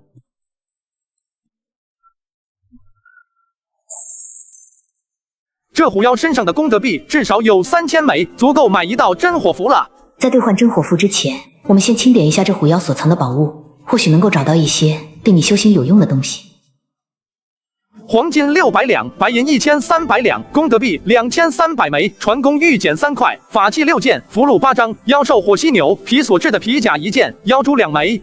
在虎妖口中的所有东西都整理好之后，灵月仙子眼神之中难掩失望之色。对她而言，这里面最有价值的也就那几枚妖丹，还有一张标有300年火灵芝位置的地图。这个位置好像正是当日我追上他的那座山谷。这火灵芝应当是那虎妖留给自己突破所用。这火灵芝对我有用吗？于你而言药力太强，服用不但无益，反而有害。不过却能用来当做帝国的养料。但问题是，年份超过了300年的火灵芝，往往都会有一头火蟒守着，贸然采摘很危险。这样啊？火灵芝一事并不着急，当务之急还是得先焚种，让帝国2变。我明白，明日我便用这些功德币去购买真火符。虾太平，你的东西到了。来了。咦，你小子几时学会这风领步了？昨天就2式很简单的。你怕是在那虎妖身上搜刮了不少好处吧？如今居然敢在天宝阁买东西了。的确赚了一些。我还有东西要送，就不打搅你了。改日有空了再来你家吃烤羊。好。接下来将真火符催动，然后将地果放进炉鼎之中就行了。这1枚真火虽然远不及3枚真火跟6枚真火，但却是伥鬼一类妖物的克星，哪怕是那妖狐也没办法在这种火焰之中待太久。等我修行再进一步，是不是也能够炼制出1枚真火？等你将残霞功修炼至第3重，开门进大成之后，差不多就应该可以了。第3重啊！他前几日刚刚从铜镜之中兑换了残霞功第2重的功法，目前尚未完全掌握。先前突破开门镜时无意中的灵气自生现象，不过是一次偶然。更重要的是，残霞功的第3重必须内门弟子才能够兑换。也不知道玲珑姐跟青霄哥还记不记得我？别担心，这是帝国在蜕变，等着青焰熄灭，帝国的种子便成熟了。这有点像是我小时候种过的葫芦种子。没错，地藏果第2变就是葫芦果。小太平，接下来事情很重要，你且仔细听着。好。地藏果2变之后的种子可以结出3只葫芦果，每一只都是吸取这片土地灵气精华孕育而出，最差也会是一件灵宝。至于3只葫芦果内所孕育的宝物究竟为何物，则要看你为它提供了何种养料。就比如说我们先前得到的那颗朔风珠。没错，这颗朔风珠因为自身便带有攻击法力，故而地藏果在吸收了它之后，也会孕育出一件带有攻击性的法宝。另外，如果将金银珠宝作为养料，地藏果的葫芦中会孕育出类似于灵晶，但要比灵晶强许多倍的灵物，而这也正是我目前所需要的。所以这一只葫芦果，我先向你预定了。没问题。那现在还剩下最后一只葫芦。按照灵月姐姐你的说法，如果我将兵器一类的法器作为养料放进去，也会孕育出兵器一类的宝物。没错，但你目前并没有适合作为地藏果养料的兵器，贸然将普通兵器作为养料，只会浪费一颗葫芦果。我明白，我现在最急需的是能够助我加快修行速度的宝物。如果我将那株火灵芝作为养料，地藏果是不是就能够孕育出类似的宝物？就300年的火灵芝作为养分，其中孕育出的宝物，至少能让太平你在七封选拔之前达到炼气期，也即是你们口中开门进大成，甚至有可能让你突破筑基期。若如此，我愿意一试。第5天了，那火纹蟒也差不多该起身进食了，到时候你就可以趁机去取那火灵芝。可以动手了，这火纹蟒猎食的时间很短，我来助你隐匿气息。在灵月仙子说话声响起的同时，太平便已经施展风影步，身形如风般飞掠而出，只几息间他便进到了那竹溪谷之中。是那个吗？没错，用虎皮蒙住，可以防止被其灼伤。好。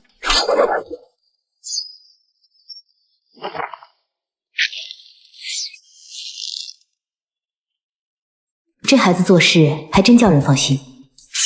这气息怎么了？应该是那火纹蟒跟什么厉害的东西打起来，现在出谷已经来不及了，你赶快在谷内找个地方躲起来。好。居然是一头巨猿！循声望去，太平只看到一头巨猿正与火纹蟒厮杀在了一起，而那火纹蟒的嘴中还叼着一头猿猴。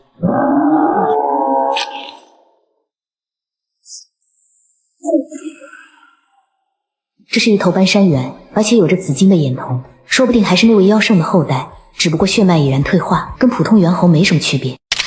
可惜了，这台手机像素不好，真想换一台苹果16，但这大价钱我舍不得啊。抖音搜索人人租，租一台啊，租比买划算。现在租全新苹果16，只要官网价的5.99折，年年换新机无压力。我现在的手机、相机、电脑、游戏机都是在上面租的，人人租上啥都能租。右上角搜索人人租，万物皆可租，省钱上人人租。那猴子被吞下去了。火纹蟒吞下那头大猿的同时，巨猿无比悲愤地咆哮了一声，周身升腾起赤红色的妖气，开始不要命一般的朝那火纹蟒扑去。刚刚被火纹蟒吞下的应该是那头斑山猿的妻子。斑山猿极重感情，如今是打算狂化与那火纹蟒拼命。妖兽狂化会燃烧本源妖血，即便斑山猿最后胜了，恐怕也难逃一死。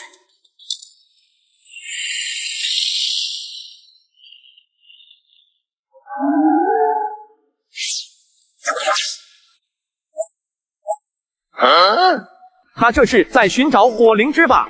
应当是想借助火灵芝迅速提升力量，好以此来解决那头斑山猿。若是发现火灵芝没了，他岂不是也要发狂？有这个可能。一如预料的那般，那火纹蟒在发现火灵芝被偷之后，顿时大怒，发出一声愤怒的嘶吼。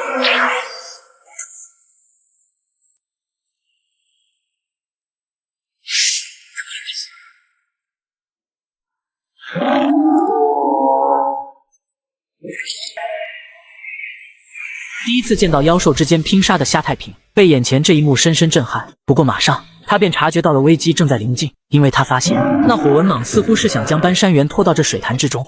这厮虽然发了狂，但却还存有灵智，知道自己在水中更具优势。不过这么一来，这水潭是不能待了。不过火纹蟒的力量已经大损，不如……没过多久，那火纹蟒率先钻入水中，尾巴依旧死死缠着那斑山猿，努力地将它一起拖入水中。灵月姐姐，灵月仙子当即会意，一把解除了夏太平身上的气息遮掩。那原本处于发狂状态的火纹蟒瞬间清醒，一眼便锁定了水面之上的夏太平。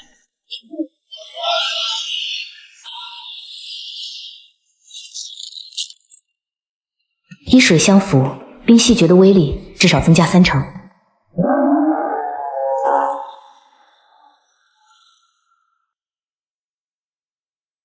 太平也莫要觉得修行界的修士与这山中妖兽有何分别，他们大多数也跟这些妖兽一样，为了生存，为了修为精进，会毫不犹豫地对自己的同伴，甚至是兄弟姐妹下手。我明白的。爷爷也说过，害人之心不可有，防人之心不可无。走吧，火灵芝到手，我们可以将帝国种下。就在太平准备离开这竹溪谷时，原本躺在冰面奄奄一息的斑山猿忽然挣扎着看向夏太平，口中还说着非常僵硬的人语。这斑山猿还会人语？熄灭山林之中，我的孩子，我可以给你一剑。斑山猿的语气虽然生硬，但眼神之中充满了祈求神色。灵月姐姐，去找找看吧。火纹蟒已死，这附近就没什么厉害的妖兽了。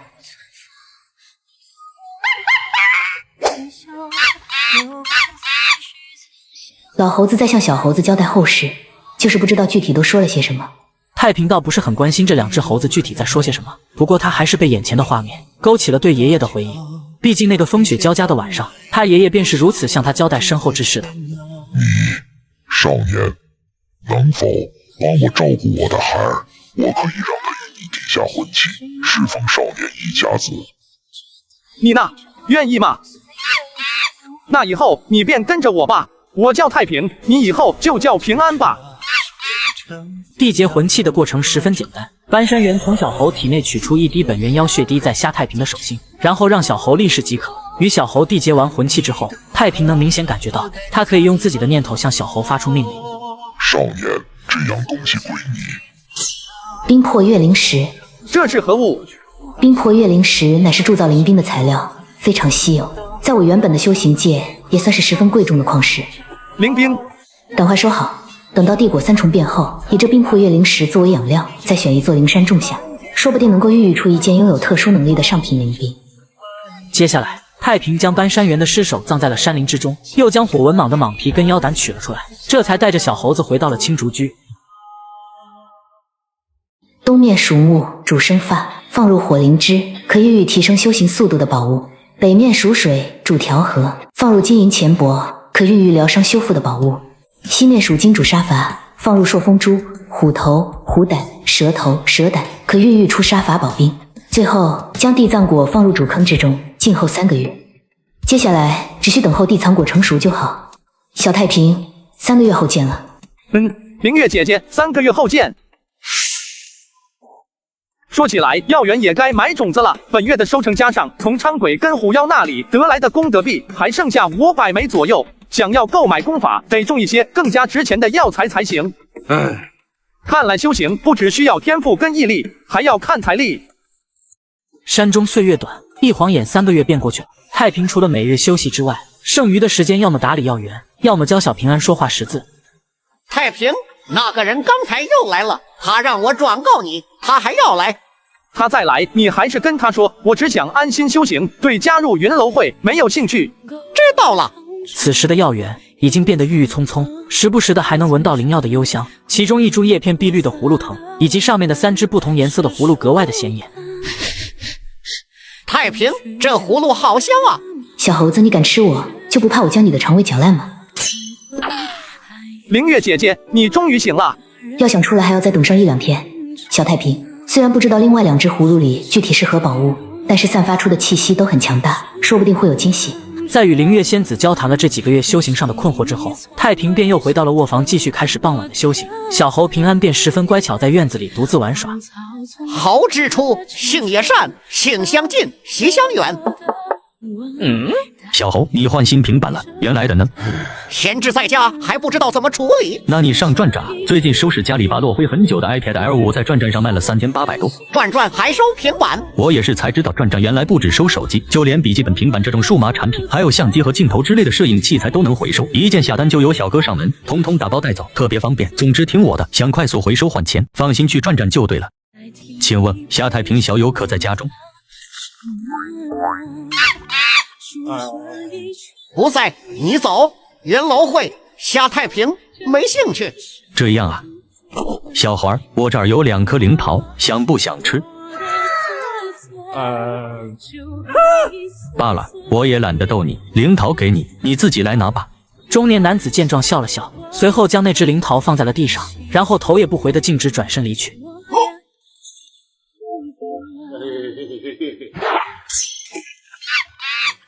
小家伙，你敬酒不吃，就只能请你吃罚酒了。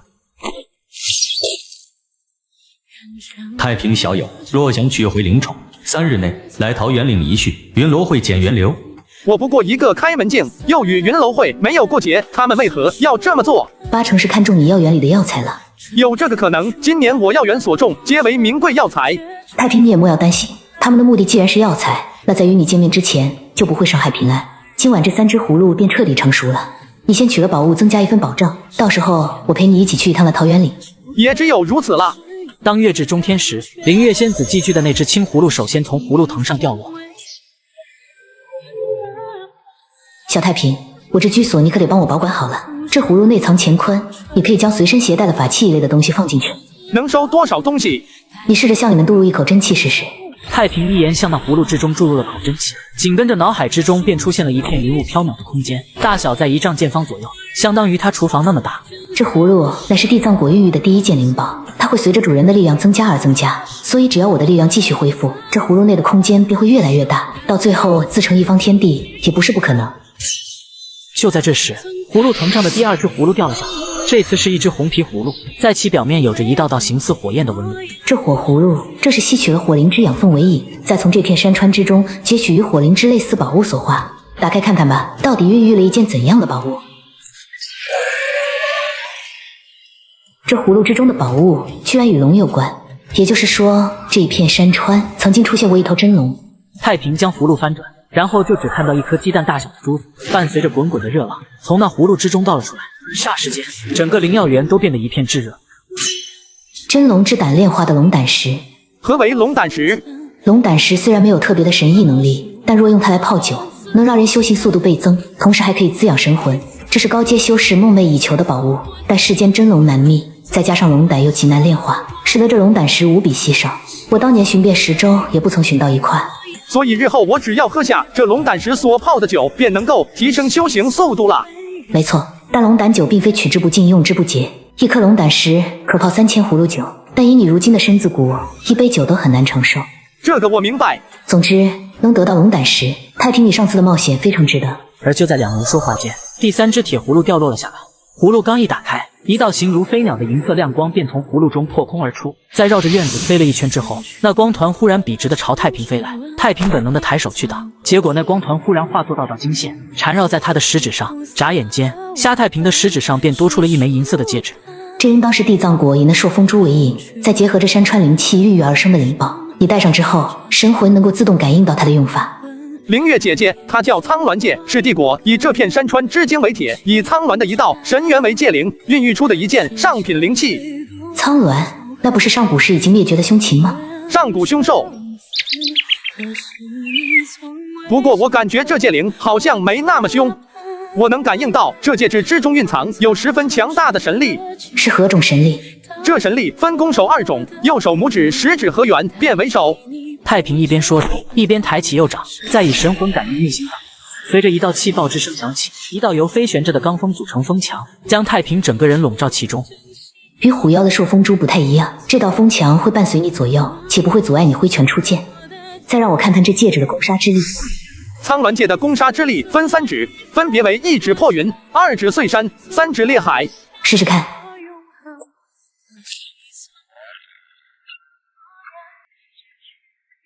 这一击只怕那头火纹蟒都接不住吧？1指是破甲之力，那这2指应当是以1敌多的能力。太平，你快试试2指。真气好像被消耗完了。无需气馁，便是只能用1次，也不用再惧怕这山中大部分妖兽了。说不定等到你突破忘忧境之后，这1指的力量更强。我也觉得是这样。这只铁葫芦你也收好，地果2重变的3只葫芦都有各自用处。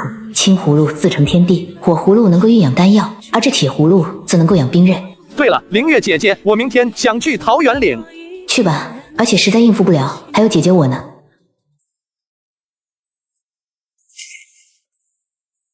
刘克居，今天你谁也留不住。太平小友既然来了，何不进院一叙？太平小友既然来了，何不进院一叙？夏公子，我家主人在屋内等候已久。那晚辈便叨扰了。太平小友大驾光临，袁某有失远迎，还请恕罪。不知前辈高姓大名？在下简元，字雅山。云楼会的大家都喜欢叫我雅山先生。我看雅山先生也是一个知书达理之人，为何无故带走我的猴儿？小友误会了，那猴儿煞是可爱，而他又喜欢我园中灵果，便想带他游玩几日。既然如此，就请雅山先生将那猴儿还给我吧。不急，太平小友你先请进屋，酒足饭饱后我们再商谈此事。不必了，拿来。夏太平，莫要敬酒不吃吃罚酒，邀你加入云楼会是看得起你。我对云楼会没兴趣。既然太平小友不想吃这顿饭，那鄙人也不强求。老钱，去将那小猴带出来。听到这话，太平皱了皱眉，有些警惕地看向那雅山先生。他的直觉告诉他，事情绝不可能这么简单。太平小友既然不愿逗留，那鄙人也不送了。没事了，我们回家。太平，小心身后。他刚刚应该进屋了才对，是何时出现在我身后的？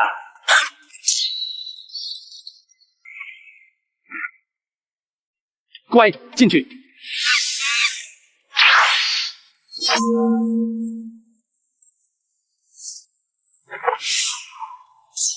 消失了。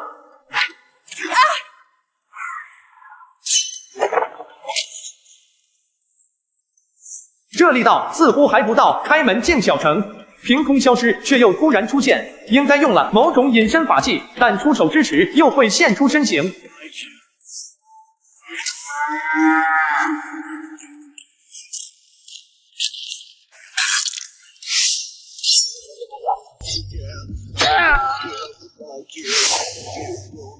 还愣着做甚？一起上！杀了这小贼，让他知道得罪我们云罗会的下场。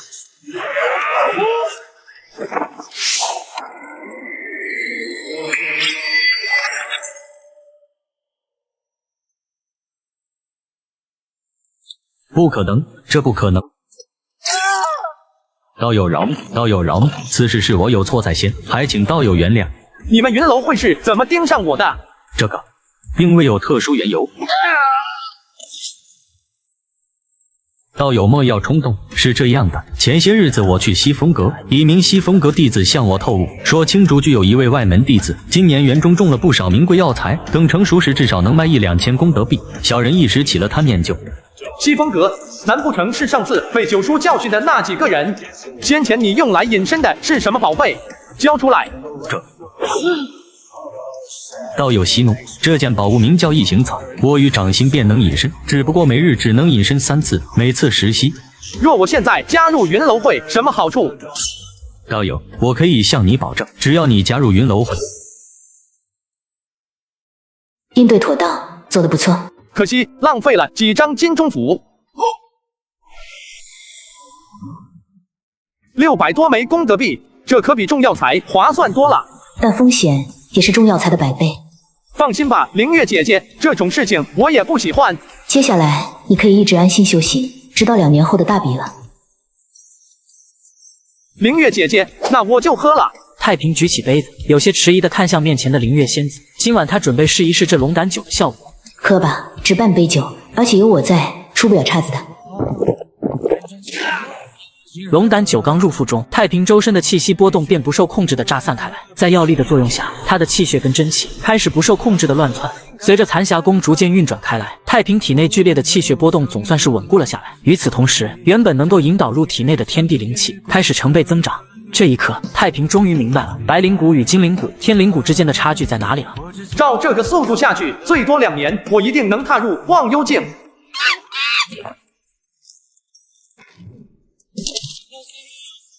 地谷第3变为时尚早，闲着也是闲着，不如就让小猴来我这葫芦里练功吧。只是一套元魔功，应当不会引起仇家的注意。想了想后，玩心大起的凌月仙子拿定了主意，然后操控着葫芦打开葫芦口，直接将那小猴吸了进去。山中岁月悠悠，转眼间便是2年过去了。开门境大成，残霞宫第2重大成，风影步、青牛拳、七杀刀、冰息诀均已大成。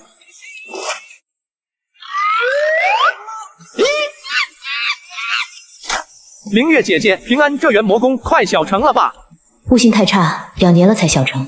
倒是太平你确定要在选拔之前突破忘忧境？万一突破失败，你会元气大伤的。不怕，丹药已经炼制好了，院子外也布下了你教我的破魔阵，还有苍鸾戒在，域外天魔来了也不怕。和你少说了一样。少了一样？你把你姐姐我忘了是不是？凌月姐姐与我便是家人一般，怎么能跟这些东西相提并论？然而就在太平准备突破的前一晚，一件突如其来的事情打乱了他的计划。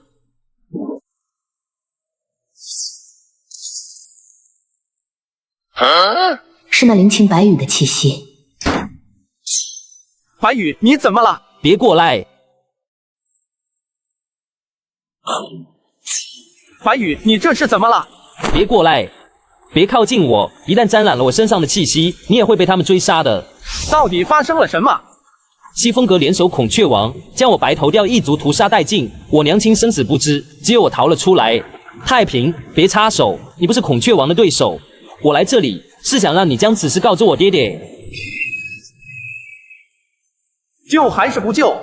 太平，可以将白羽收进我的青葫芦。好，收。你放心，青葫芦能屏蔽天地气机，白羽在里面很安全。那头孔雀马上要到了，你小心应对。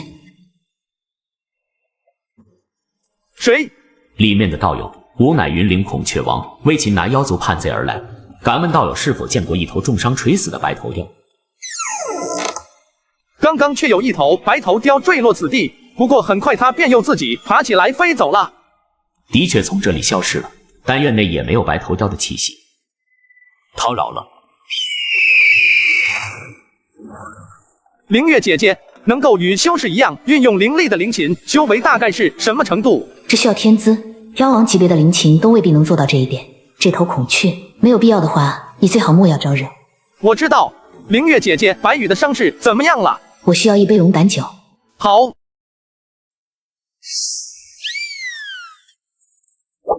我居然还活着，虾太平，是不是你做了什么？你的身子能再小一些吗？嘿！你将我带回来，那孔雀王没有发现。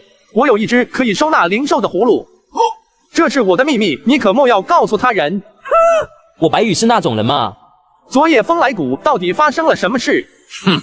西风阁借由一头白头雕叛逃清玄宗一事，诬陷白头雕一族勾结魔教，纠集了所有人马围攻风来谷。若只是如此，以我娘的修为，依旧可以带着全族逃跑。但哪知道原先与我们交好的孔雀王背叛了我们，偷袭了我娘亲。若不是爹爹随着九叔去了北境，这帮人哪敢如此造次？掌门还有黑龙长老对此事不管不问。掌门，哼，昨夜此事说不得还是他亲自授意。这些年，他便是靠着挑拨妖族之间的争端来削弱制衡山下的妖族。至于黑龙长老，他不过就是掌门的看门犬。西山众修士听诏，西山众修士听诏，西山众修士听诏。这好像是西风阁阁主的声音。居然动用了风雨大黄钟，这次要说的是，恐怕跟昨夜有关。昨夜白头鹰一族叛乱，西风阁与云灵孔雀王联手镇压。虽然大部分叛妖已经伏法，但仍有不少漏网之鱼。击杀者赏1000功德币，上报消息者赏功德币10枚。哼，这帮混蛋，明明是他们无故围攻我风来谷，如今却反过来诬陷我白头鹰一族叛乱，简直无耻！他们这是要将我白头鹰一族斩尽杀绝。今后风来谷归云灵孔雀一族打理，西山货物往来一事由孔雀王与西风阁共同掌管。原来如此，一个盯上了我风来谷，一个盯上了山中货物往来的利益，难怪会一拍即合。最后，白头鹰王母夜却在风来谷示众7日，7日后当众处决，以儆效尤。娘亲没死，我要去救娘亲。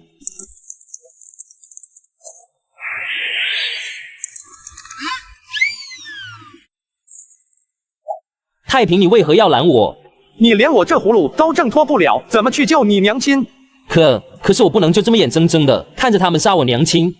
太平，有没有办法让我见我娘亲一面？只要你能够让我见她一面，我愿以你缔结魂血，一甲子内任你驱使。我想想办法。灵月姐姐，我是不是该更加铁石心肠一些？有怜悯之心，这不是坏事，不然人与妖魔合一。你只需谨记，怜悯他人之事，绝不能做有违本心之事。那一颗本我之心，便是天上明月与星辰，若失去了它，你便会迷失在茫茫大海之上。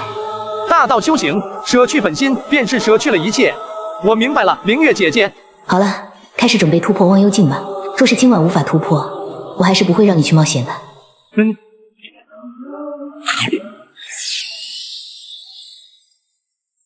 筑基失败可以再来，一旦被域外天魔吞噬了灵魂，那就真的什么也没了。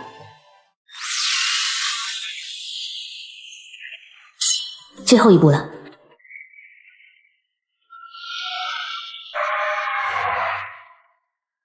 神威霍洛金甲，黄金手持铁鞭，红袍罩身玉靴，风带双目虎肌，貂蝉龙索受命，3清追射血色，素服来成不服，无使寸斩如尘，急急如律令。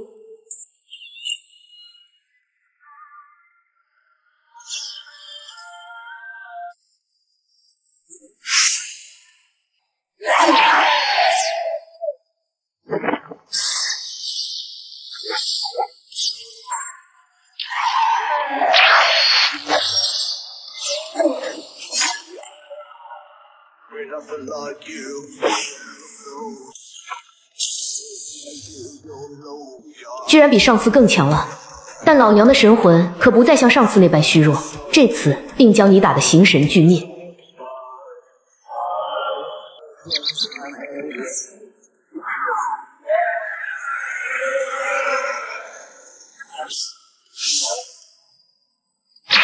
凶兽苍鸾的神魂，地藏果定然是感应到了太平身上潜在的危险，才孕育出了苍鸾剑。现在看来，真有些羡慕这小子了。真没想到你能在这么短的时间内突破忘忧境。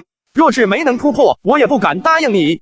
太平，你放心，我风来谷有一条密道直通观星崖。见过我娘之后，你我直接进入密道，再将密道的门毁了。到时候那孔雀王即便发现了，也追不上你我。太平，要是可以的话，让我跟娘亲多说几句话。放心吧，只要没有性命之忧，我会尽可能帮你争取时间。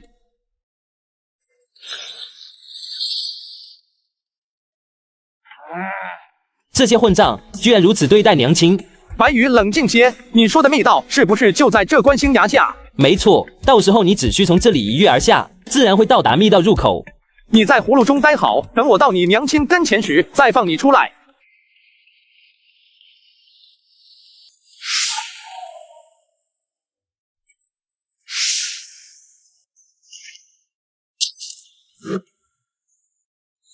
哎，你刚刚有没有听到脚步声？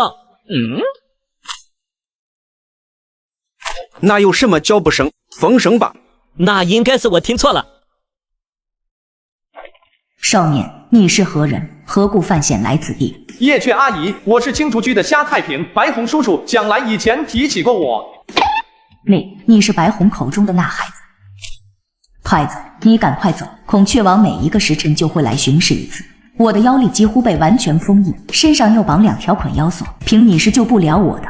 叶雀阿姨，我带了白羽来见你。娘亲，太子，你还活着？娘亲，是太平救了我，这次也是我求着他带我来见你。你这个蠢货，你自己来便罢了，怎地还要连累太平？你难道不知道，那孔雀王将我示众7日，就是为了将白头雕一族的残部都引出来？可是娘亲，还怎能不来见你？叶雀阿姨，我与白羽已经商量好了退路，那条密道的位置我也拍照记录下来了。你换新手机了？对呀，好用多了。那你就别忘了，赶紧去转账估个价啊！我之前的 iPhone 13找转账上门回收了3500多，他们家价格公道，打钱又快又干脆。现在转账不止收手机，就连运动相机这种摄影器材，还有例如包和腕表之类的奢侈品都能回收。要我说，家里有闲置的，赶紧去转账估价吧。连累你了，太平。叶雀阿姨，你跟白羽慢慢聊吧，我在一旁帮你们留意着守卫。那就有劳你了。凌月姐，有办法能救叶雀阿姨吗？拔不出镇魂钉，解不开捆腰锁，根本带不走他。而且这里动静一旦太大，势必会引来那孔雀王。太平，怎么了，叶雀阿姨？阿姨这次肯定是逃不了了，所以我想将体内的本源妖血跟药丹全部渡给白羽，这最少需要半炷香的时间。我算了一下，应该能在那孔雀王前来巡视之前完成。你能否再等我们半炷香的时间？没问题。唉。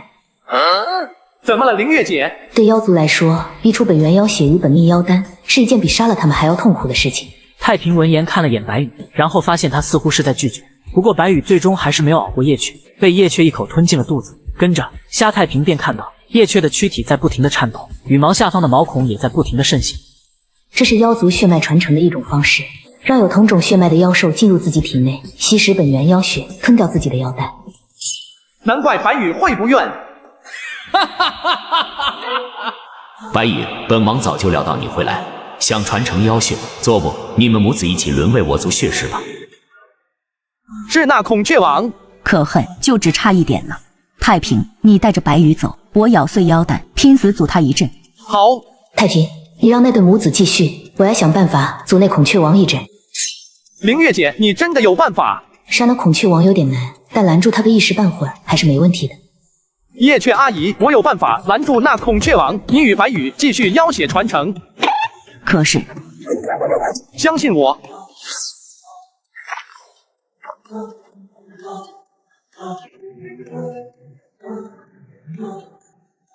何方狂徒，竟敢劫囚，速来受死！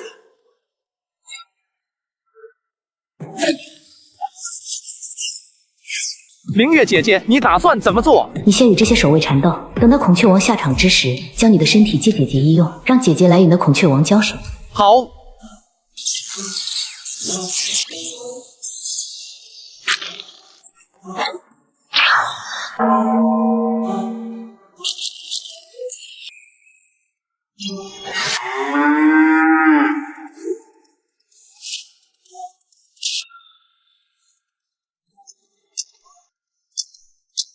庶子坎儿。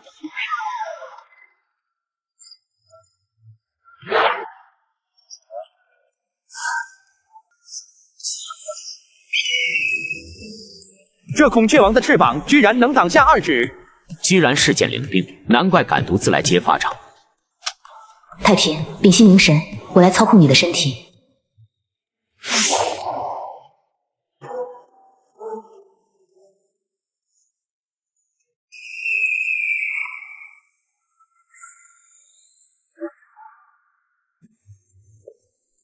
太平，屏息凝神，我来操控你的身体。哼，一个小小的忘忧境修士，居然能躲开这一击。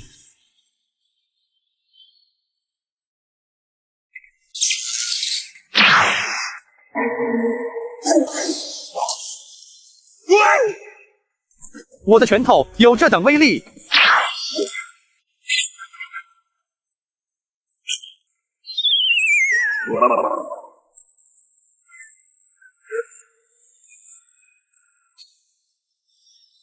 同样的身体，同样的真元，仅仅只是换了一种施展方式，威力就能如此巨大。小太平，好好感受我出刀的时机以及真元运转的方式。这虽不是什么有名的刀法，却是你姐姐我经万场厮杀后换来的感悟。那你……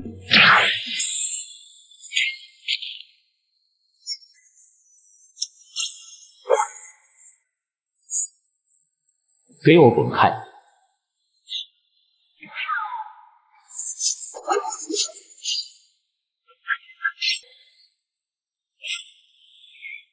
不得不说，这孔雀王的双翅当真是比玄铁还要坚硬，这般凶悍的一刀也没能将其展开。不过这一刀之下，那孔雀王也并非毫发无损，那漫天飞溅的雀羽，还有双翅之上沁出的鲜血，便是最好的证明。咱老大好像打不过啊，咱们不过去帮忙吗？你等着，我打个电话叫黑龙长老过来。你这新手机哪来的？这是我左下角免费领的华为 Mate 70 Pro， 你想要自己去领？免费领？骗人的吧？别的地方不知道，但我这肯定可以。从左下角点进去，下载上线升级就能领。人人都能领吗？当然了，这次厂商联合国福利度大，库存全部都拉满，苹果16 Pro Max 和华为 Mate 70 Pro 都不限量。那我赶紧去领一个。视频左下角链接是全新的活动，上线就能看到领取界面，大家喜欢什么领什么，平台自动就近网店发货。灵月仙子本要再挥刀，不过手中那柄金刚长刀却是不堪重负，直接碎裂开来。好机会！我让你动了吗？你究竟是何人？孔雀王从未想过，一名修为不过望幽境的拳头，威力居然恐怖到了这种程度。四周准备来援助的孔雀妖，直接被那拳头掀起的气浪冲击的倒飞而起。这一拳明明只动用那么点真元，居然能有这般大的力道。这是千重劲，看似只有一拳，其实是以极快的速度将几百拳、几千拳的力道汇聚于一点之上，再在一瞬陡然发力。似是猜到了太平心中的困惑，灵月仙子陡然握拳发力，重重轰砸在那孔雀王的翅膀之上。巨震声中，孔雀王的身子再次爆开一团血雾。不管你是谁，你终究不过是一名忘忧境修士。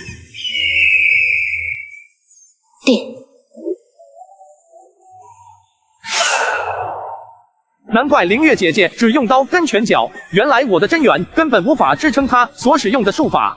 太平，机会难得，这次你来试试。虾太平欣然应允，接着他回忆了一下先前灵月仙子控制自己身体挥拳的感觉，竖起手掌贴近那孔雀王的翅膀，最后陡然之间握拳发力。还不错，一上来便能将三拳汇聚成一拳，发力的技巧算是学会了。你果然是用了某种邪术在增强力量，如今力量削弱了，我看你还能坚持到几时？是吗？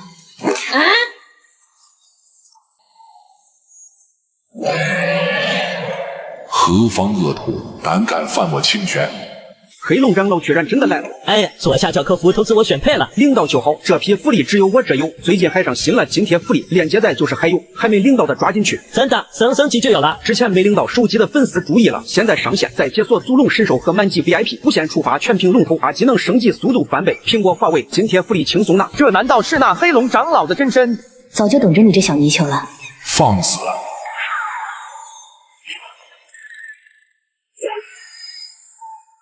我操！这才是苍鸾界真正的力量。想要完全发挥法宝内的力量，除要有足够的真元之外，神魂之力也很重要。我的神元比你强大许多，威力自然要大一些。这只是大一些嘛。问问那对母子如何了？那三指只能阻拦黑龙片刻。你的真元如今已经耗尽，而且我附身的时间也差不多到了。好，白羽，我们该走了。太平，我没有娘亲了。我们走。凤山，给我凤山，别让他逃了。这天夜里，无数灵兽与修士出动，四处寻找今晚那名劫犯的身影。这些人自然也寻到了青竹居，只不过虾太平早已换过了衣裳，藏好了青葫芦。对不起，今天没能杀掉那孔雀王。不，幸好你没杀掉他，这样我才有机会亲自为娘亲、为族人报仇。太平，这次多亏了你，我这滴本源妖血你务必收下。讲好了吗？我不会强迫你与我缔结魂契的。若是这点承诺都做不到，我有愧娘亲的在天之灵。自今日起，我白羽自愿成为虾太平灵宠一甲子，即日起，虾太平便是我的主人。白羽，你我并非主仆，这道魂契不过是一个承诺。对了，太平，我娘让我交给你一件东西。我娘说，你的身手跟施展的术法，不像是这片大陆的修士，或许这半块传送令牌会对你有用。居然是通往幽云大陆传送令。幽云大陆那是个什么地方？我年轻时曾去幽云大陆历练过，此地已无修行与世俗之分，就算不能修行，也会习武傍身。其天地间的灵气，便是最普通的乡野，也比之你们这片大陆要充裕10倍不止。对于寻求长生之路的修行者来说，的确是一处不错的历练之地。居然还有这种所在，不过可惜这传送令只有半块。这一点你不用担心，传送令本身也算是一件法宝，就算被分成数十块，相互之间也是能有感应的。多谢白羽，这件东西我收下了。这千重镜算是一门武道发力技巧，你以后可以配合青牛拳使用，不用担心被人识破为门外功法。凌月姐，我记得上次御简内讲经时说过，在修真者面前，武者毫无还手之力。但姐姐你这千重镜居然能够压制那孔雀王，武修似乎也没有那般不堪。其实修真与炼体是没有高下之分的，只不过你们这个世界灵气太过稀薄，天材地宝又少，很难养出一具像样的武道肉身。在我们那方天地，妖族的大圣不灭之躯，人族的金刚不坏之躯，皆是世间1等1的强横存在。曾有一名妖族武道狂徒，凭借大圣不灭之躯，便横推了大半的修行界。武道修炼者居然能横推大半个修行界，这并不稀奇。还记得我2年前教你那套断体之法，以及让你带在身上的那套东西吗？当然记得。这2年除了洗澡时这些东西，我就没有拆下来过。那套断体之法也在每日不间断的练习着，虽然一开始很痛苦，不过适应了2年，已经好了许多。这2年下来，你这身筋骨也打熬得差不多了。等上了山之后，我再教你一套传承自上古人皇的断体之法。多谢凌月姐。不过在这次七封大比之前，我还想再修一门术法，以防不测。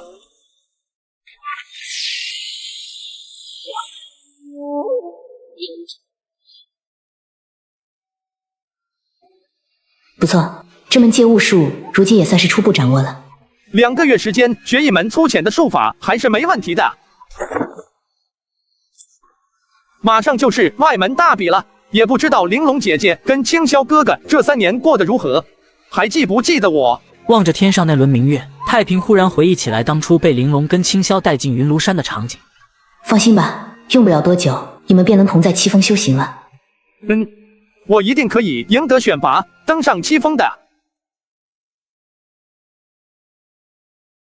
师兄，师兄，玲珑，跟你说过多少遍了，我养剑的时候莫要上来。他还活着。谁？是他，师兄你看，小太平不但还活着，还报名参加这次的七峰选拔。是啊，一晃都3年了，小家伙还挺争气。师兄，太平可是我亲手接引的，就算他没有通过选拔，我也想求爹爹将他接上山来，即使做不成正式弟子，帮忙管理一下药园跟灵舍也是好的。太平是我们一起带上山的，总不能放任不管，到时候我跟你一起去救师傅。有师兄你跟我一起，爹爹肯定会答应的。2人倒不是在小瞧下太平，只不过他们都很清楚，以白灵谷的资质，3年内最多突破开门境，而在外门弟子之中，能够突破开门境并不在少数。师兄，七峰选拔比试是在首峰的镇剑坪吧？要不然我们偷偷溜下山瞧瞧。还早，七峰选拔因为人数众多，所以会先从东西南北4个区域选出112人，这算是4山会。之后在龙门殿进行第2回比试，再从中选出28人。龙门会之后才会被安排登上主峰的镇剑台，挑选出最强的7名弟子。这前后后至少需要1个月的时间。等等，那岂不是说小太平只有撑到七峰会时，我们才能向爹爹求情？赵玲珑平日里哪关心这些，往往都是最后一轮时一起去看个热闹，全然没想到这七峰选拔的比试会这么复杂。不必，只要他能够撑到龙门会，我就能想办法让师傅留下他。1月初9，西峰阁，今天是4山会的第1日。这些人好像年纪都比我大很多呀。来到西峰阁演武场时，夏太平发现自己与周围人群有些格格不入，因为场上的修士要么是高大魁梧的青年、中年汉子，要么就是仙风道骨的老者。青竹居夏太平，签拿好，去前方告示牌上找到你的签号，便能找到擂台以及对手的签号。多谢。咦，小娃娃，难不成你也是来参加七峰选拔的？虎哥，这小娃娃大腿还没我胳膊粗呢，这不是来找死吗？莫不是哪家大人带来的？这可不是你该来的地方，赶快找你娘亲去吧。各位师兄让一让。小娃娃，你还真是来参加比试的啊？是的。有意思，有意思，我倒要看看你这小娃娃下一轮的对手是谁。我也来看看，看看是哪的家伙这么走运，遇上了这小娃娃。丙儿时期的对手好像是玄子号擂台123，123，炸！他娘的，这不是老子吗？小娃娃，莫不是吓着了吧？小娃娃，你这细胳膊细腿的，只怕连我一脚都挨不住。我劝你还是提前认输吧，不丢人。擂台上见吧！你们听见了没？小娃娃跟我说擂台上见。走走走，我们正好也是玄子号擂台，一起瞧瞧去。青竹居下太平，赤炎庄孙虎，下一场便是你们了。小娃娃，等一下拳脚无言，现在不认输，要是伤了的话，可莫要赖上我。夏太平没理他，而是一脸认真的将目光看向了擂台。此时的擂台上正在比试的是一名须发皆白的老者，还有一名手持一柄陌刀的中年人。居然是秦老跟赵庄主，这两位可是都有争夺龙门资格的呀，居然第一回就碰上了，真是可惜。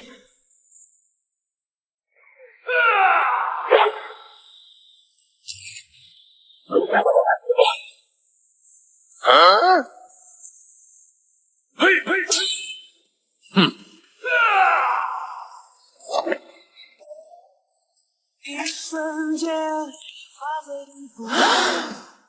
看来秦老这次肯定能进龙门会了。只要别遇上望妖精或者擅长术法的，或许七峰会都有可能。外门弟子哪有那么多望幽镜跟懂术法的？好奇特的武技，看似轻飘飘的，但发力之时却又能重于千钧。小娃娃，这叫画技。秦老这画技练了少说有50年，如今已经算是炉火纯青了。谁碰上他，谁倒霉。也就修到了一点皮毛而已。明月姐姐，你也知道画劲？这是4两拨千斤，一种卸力发力技巧。不过这老头只练了点皮毛，你若是遇上了他，只需记得姐姐这句话：天下武功，唯快不破。青竹居下太平，赤炎庄孙虎，速速登台比试。我孙虎来也。嘿嘿嘿！虎哥，你可要给我们开个好头。小娃娃，上台阶时可得当心些，莫要摔着了。登台而已，为何要那么讲究？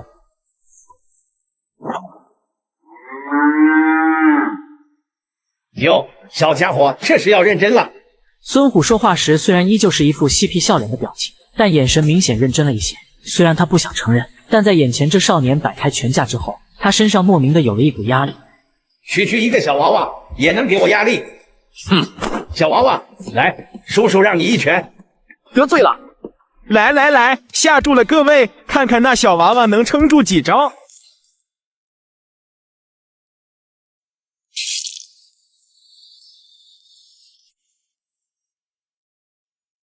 此时满场寂静，没有人去理会倒在地上生死不知的孙虎，众人的目光齐刷刷地看向了擂台上的那名少年。承让，大人，对手已经掉落擂台，这一局是我胜了吧？青竹居下太平，胜赤炎庄孙虎。虎哥，就这么败了？怎么回事？那边擂台怎会如此吵闹？左兄跟周兄还不知道吧？刚刚那玄子号擂台上出了一匹大黑马，一名年纪不过15的少年，居然一拳将赤炎庄的孙虎砸出了擂台，直接重伤被抬走了。一拳便重伤了赤炎庄那孙虎。这孙虎我记得是去年突破了开门境吧？没错，这孙虎虽只是白领武，但一身横练功夫十分惊人，早已到了铜皮铁骨境，就这样也被那少年一拳击败了。刘兄，那少年叫什么？好像是叫夏太平。你说他叫什么？叫夏太平啊？怎么了？难不成你们认识这位少年？不算认识，只不过他的居所就在我们先前巡视的那片区域，那也算有些交情了。周兄可以多与这少年走动走动，他若再胜，极有可能成为我们西风阁这100年来进入龙门会最年轻的修士，到时候肯定是有被重用的。刘兄说的极是，虽然长高了不少，但我能肯定就是他。大哥，我2人便是因为他才丢了烈风堂的肥差，这口恶气不能不出。别冲动，刺山会虽然是在西风阁举办，但头顶时刻有巡山镜监视，要是被召见，你我就别想待在这云庐山。可是大哥，若这小子真在四山会中胜出，肯定会进西风阁的。到时候你我该如何与他相处？想在四山会中胜出，哪有那么容易？这小子能胜孙虎，说不定是得了九叔指点。大哥，我有一计，下一轮派遣的那小子我认识，我们可以稍微做点手脚，给那小子安排一个胜不了的对手，如此一来便能让他止步这一轮，还得在山下再待3年，到时候还不随你我2人拿捏？你觉得安排他与谁比试合适？秦渊，也罢，你我运气不可能那么差。要不要想个办法揭穿这2人的谋划？不用了，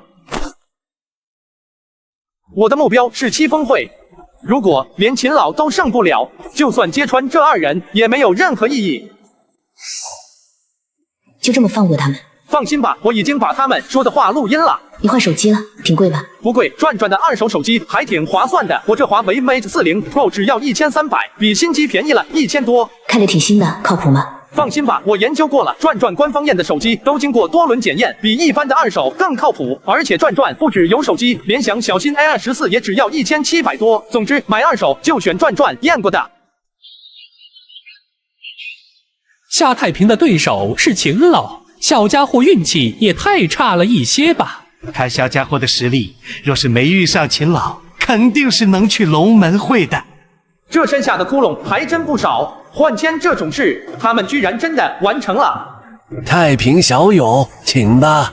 不敢，秦老您先请。好，我就先上去等太平小友了。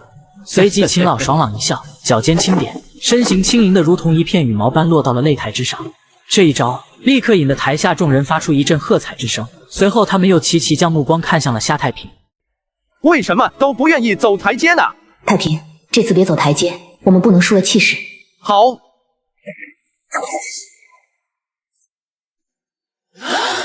好深厚的真气，这8年计，难不成这小子已经开门径小成了？小友年纪轻轻就有这般深厚的真气，后生可畏呀！擂台上，秦渊依旧笑意盈盈，虽然掩饰得很好，但太平还是能够感受到那眼神之中时不时流露出的敌意。秦老谬赞了，不过是些雕虫小技。这种年纪还在争夺正式弟子的席位，必然是心性坚毅狠辣之辈。太平，你可别被他那张笑脸迷惑了。不会的，凌月姐。比试开始，请秦老赐教。不敢当，不敢当。话音落下一瞬，其身恍若瞬移般出现在了夏太平跟前。任谁也想不到，方才还仙风道骨的秦渊，居然会偷袭一名少年。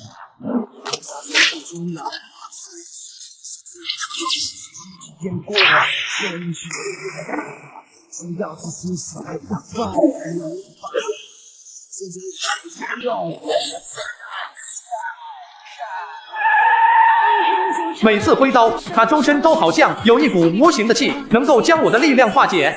这是不倒弓，居然能逼得秦渊用出不倒弓，这下太平的确有几分能耐。少年郎，你的刀太慢，拳太软，这样是赢不了我的。您刚才的身姿也是化劲的一种方式吧？只不过用来卸力的并非手，而是你周身的无形罡气。小娃娃，别自作聪明了，有本事就来破了老夫的不倒弓。小娃娃，可莫要中了激将法，他是故意激你破他的不倒弓，等你真气耗尽，再一举将你击垮。没错，别着急，正所谓拳怕少壮，这老头外强中干，耗不起的。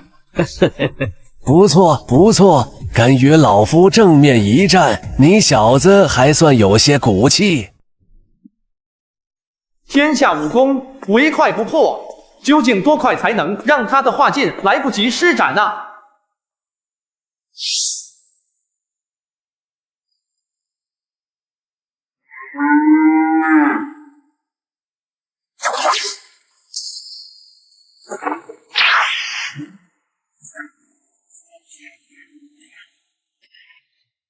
小子想成为山上弟子，做梦吧你！此时，从擂台之上扩散开来的拳风，撞得台下不少围观的修士胸口发闷。一时间，众人又是惊叹又是惋惜，只觉得这少年这么早就遇上情缘，运气实在是太差了。不然怎么说也去一趟龙门会？怎么可能？这已经是连续的16拳了吧？怎么那少年的拳势不但没有变弱，反而还在增长？这真的是青牛拳吗？就在众人的目力无法捕捉到太平的拳头的一瞬，秦渊那随风飘逸一般的身子忽然被一股巨力击中，身形倒飞而起。秦老的不倒弓居然被他给破了！流水朝宗，这本是准备在七峰会上用的，便宜你小子了。天下武功唯快不破，我好像明白了。也就是在奔牛冲阵如此全力以赴地打到100拳之后，夏太平终于明白了这句话的深意，同时也明白了青牛拳的这第20绝招为何被叫做奔牛凿阵。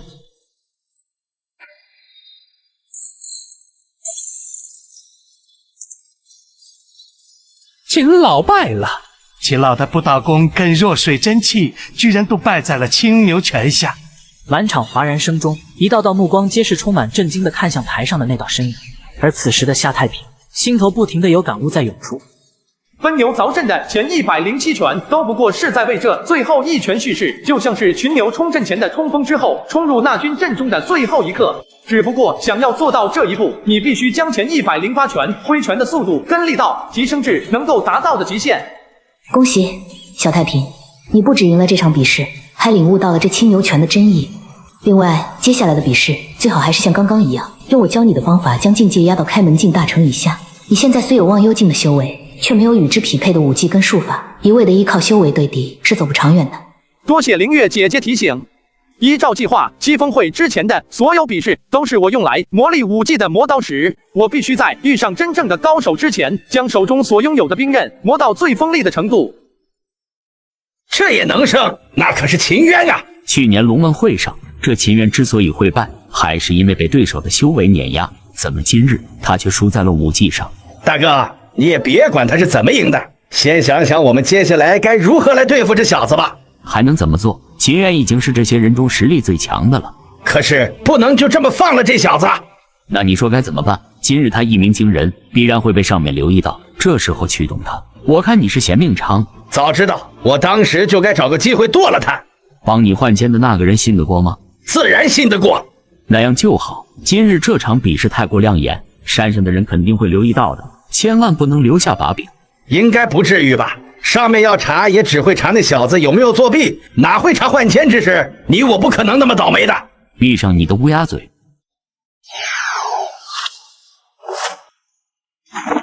师兄，昨日小太平的战况如何？你来的倒是巧，刚收到呢。给我瞧瞧。哎呀，一起看。一起看就一起看嘛，干嘛要打我？诶，这字迹怎么这么熟悉？是你六峰的紫烟师姐送来的，她有位师弟刚巧被派到西风阁督办此次四山会。什么我的紫烟师姐？明明是你的紫烟师妹吧？莫不是小太平败了？青霄师兄，你让我打听的那位夏太平，昨日在西风阁的四山会上可谓大出风头，先是一拳击败一名开门境武修，而后又破了老修士秦渊的不倒弓和弱水真气，之后势如破竹，轻松夺得了前往龙门殿的资格。太好了，小太平胜了，而且是大胜。不只是大胜那般简单。二师兄，你此话何解？按照信里的描述，太平对战秦渊时用的仅只是青牛拳，在破那弱水真气时，更是有牛魔虚影显现，所以太平应当是悟出了青牛拳的拳意。拳意？可太平才多大？这也只是推测，想要知道太平如今的真正实力，你我还得等龙门会时亲眼瞧瞧。不过小太平的运气是不是太差了些？居然第2轮就遇上高手。我看信上说，这人可是有参加龙门会的实力。运气？这可不太像是运气。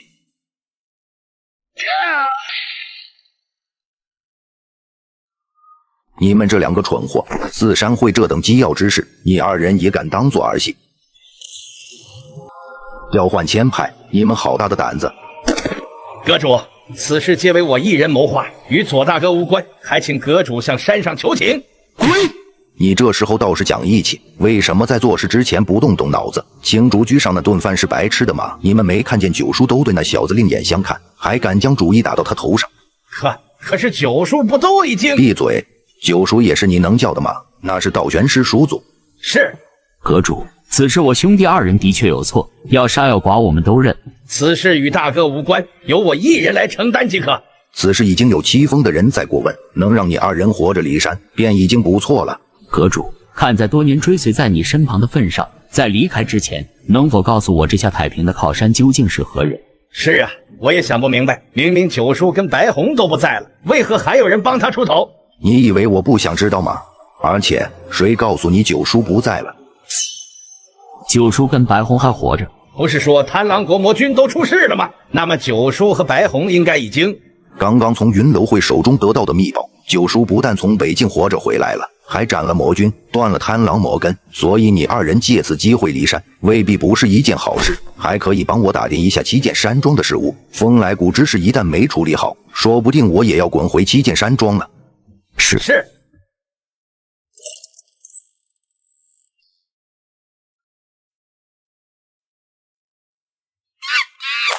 这次带你出门要乖一些，人多的地方就到葫芦里去，知道吗？明白。青竹居虾太平，龙门会比试在即，速速随我前去龙门殿。有劳了。3年了，3年前我来云庐山，到的第一处宗门要地便是龙门殿，也正是在那里被认定为白灵谷，不能成为山上弟子。这一次上山的资格由我自己来争。二师兄，怎么这学山境中还什么都没有呀？小太平他们的比试都快要开始了。不是让你等我来了再说吗？嘿，紫嫣姐姐，不语妹妹，玲珑妹妹，1年未见，近来可好？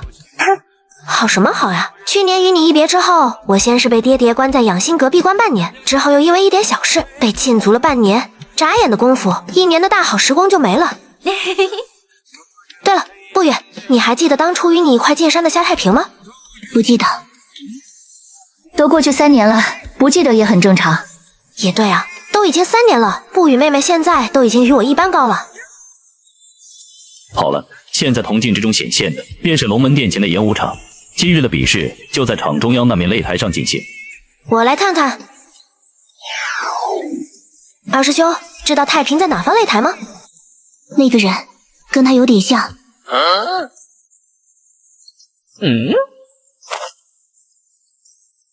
是他，虽然长高了不少，但眉眼没变。等等，不语妹妹，你不是不记得太平了吗？怎么一眼就认出来了？猜的。明月姐，你看到那上面的光点了吗？我怎么感觉那东西一直在盯着我？应该是某种如镜花水月一般的法器，能将此间情形传送到千里之外。这场比试或许有山上修士在关注。谁是弟子11号？弟子11号，是我。哪家来的小娃娃，婆婆妈妈的，还要不要比试了？时辰到了。你我是头一个，时辰没到你就不能早些来吗？磨磨蹭蹭，跟个娘们似的。这小子莫不是前几日上了情院的那位少年？没错，就是他，青竹居下太平。小子，听说你只用一套青牛拳便破了秦老头的不倒功，侥幸胜秦老半招罢了。你小子倒也有些自知之明。你既然知道秦渊那老家伙，想必也听说过我鬼影角田七的名头吧？田七不就是上一届棋风选拔时上一场便踢死1人的吗？我也记得他，此人上次虽然止步龙门会，但在他胜的每一场，对手都非死即残。抱歉，我来山中时间不久，对这些事情了解的不多，所以还是第一次听说田七先生的大名。这人怎么这么重的杀气？太平，此人杀意之中带着些许凶兽的狂气，应当是修炼某种邪门功法，以杀养气，你要当心。这些人怎么回事？欺负他年纪小不成？还有那来衣服的小胖子，为何对小太平敌意那么重？小太平怎么他们了？这人名叫田七，7年前来的云麓山，来之前是一个帮派的帮主，曾一气之下杀了对手帮派100余人，因为担心被仇家追杀，这才逃进了云庐山。清玄宗为什么要收这等十恶不赦之徒？据说他愿意将这些年敛来的所有家传献给清玄宗，并上缴家传上乘武技鬼影角，只换一个入山资格来躲避仇家。这田七最大的仰仗便是家传的鬼影角，单论杀伐之力，这鬼影角不弱于任何上乘武技，否则上一届七封选拔也不会有那么多外门弟子死于他那鬼影脚下。比试开始。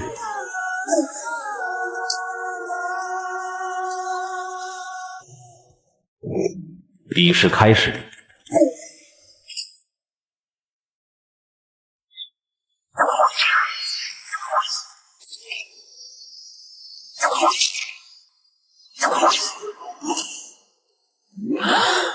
这下太平居然能接下田七的鬼影脚，仅凭青牛拳便与那成名已久的田七战个平分秋色，难怪能胜那秦渊。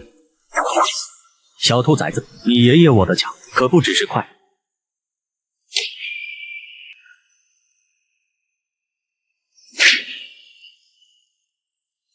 开门见小城。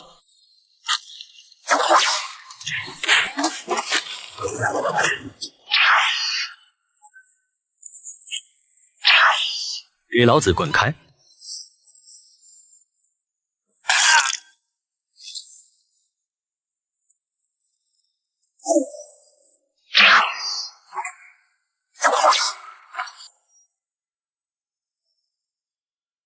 区区一个黄口小儿，被夏太平权势完全压制的田七，只觉得受到了从未有过的屈辱，当即彻底发狂。擂台上拳影与腿影满场乱飞，不过很快众人便发现，那田七剑对的只是夏太平的权势已经爆了。这真的是金牛拳，真的是奔牛爪子。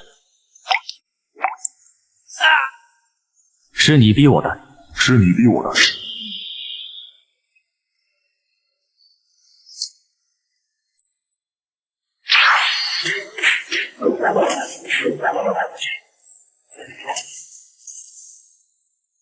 这是邪功，这田七修炼了邪功。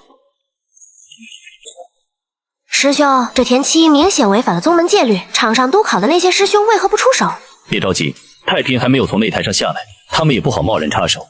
他目前还没有乱，应该是留有后手。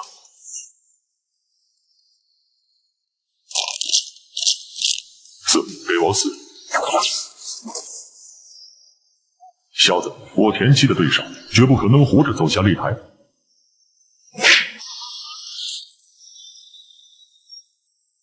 居然还能够施展第二次奔牛爪子，他这身体真的凶猛。不可能，我怎么可能会输给你这个毛头小子？明明他先前便已经尽了全力，为何此时速度跟力量还能够增加？小太平增加不是速度与力量，而是对青牛拳的领悟，还有出拳时机与对手习惯的掌握。现在他出拳时已经没有任何多余动作，出拳的时机也都是在那田七蓄力与发力的前后。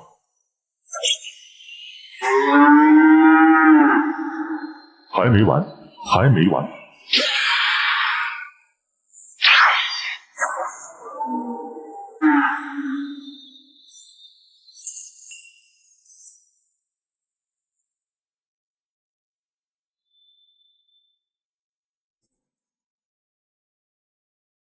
这真的是3年前那个夏太平吗？是他，虽然体格高大了许多，容貌也有了些许改变，但这个坚定决然的眼神还是和3年前龙门殿那时一样。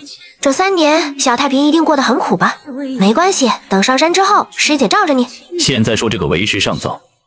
太平这一场不是胜了吗？你自己看吧。小太平下一场的对手是陆源。龙门会的签都是黑龙长老在管理，这次不存在有人动手脚。只能说太平的运气的确不怎么好。师兄，那陆源修为实力到底如何？这陆源，我们6峰观察了他不少时间，虽是白灵骨，但靠着家中财力，从小到大用各类灵草丹药辅佐，修为如今也已经有开门进中城。而他所修炼的烈阳刀，乃是家传的武道绝学，而那田七的鬼影脚也才算上乘武学。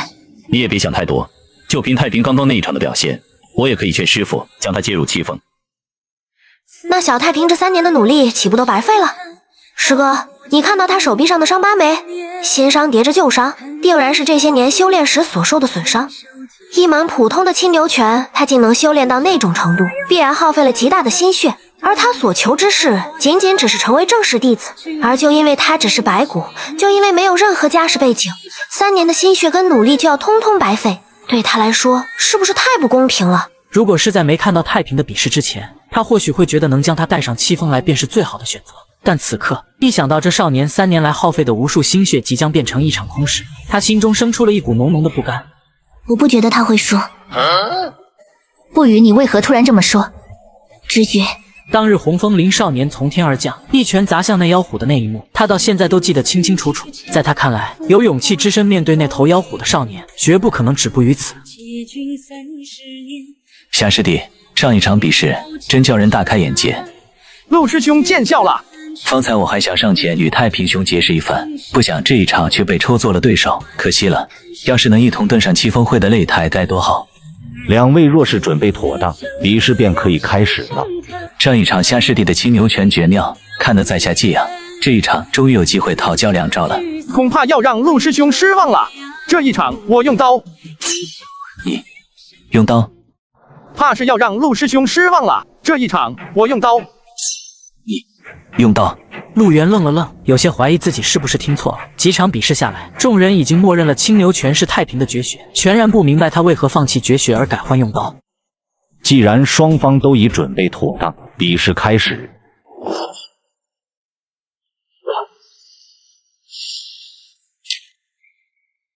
这少年真的会用刀，虽然只是一刀，但看起来已经颇有气候，不像是刚用刀的人。除了练拳，小太平还练了刀。这3年里，他究竟有没有休息过？形势还不乐观，太平练刀也不过3年，而那陆源至少20年，再加上名师指点，底蕴非太平可比。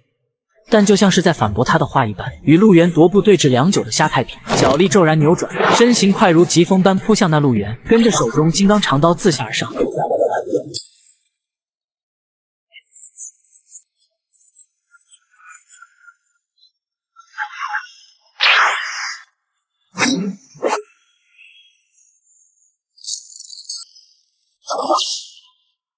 这是七杀刀的第6杀，满月。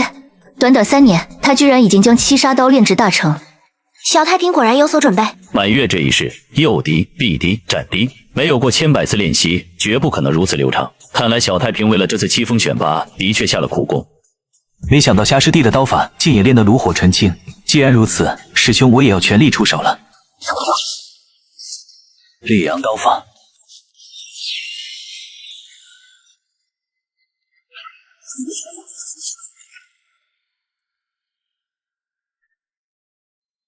什么宝物竟如此坚硬？哼，这可是最新款的华为 Mate 70 Pro， 其上镶嵌的昆仑玻璃可挡修士全力一击。这宝物哪来的？我很需要。你点击视频左下角注册上线，华为 Mate 70 Pro 苹果16 Pro Max 升级就免费领了。我宗弟子还领到了华为3折叠，用着倍儿有面。说这骗人广告，怎么都背着我领手机？点左下角上线试试，又不花钱。我还在左下角准备了8000份苹果全家桶，数量有限，先到先得。呱呱机都看到领取页面了，我领一台去。七杀刀虽也算上乘武器，但比之烈阳刀还是差了许多。单靠刀法，太平是很难有胜算的。说不定小太平会再给我们惊喜。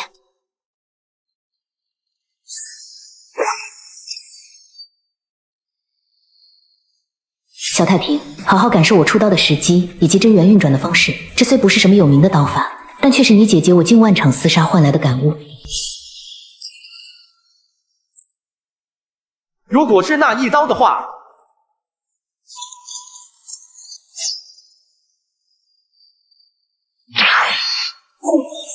夏师弟，同样的招式对我陆源是没用的。先用风影布制造的残影将他周身的刀气斩灭。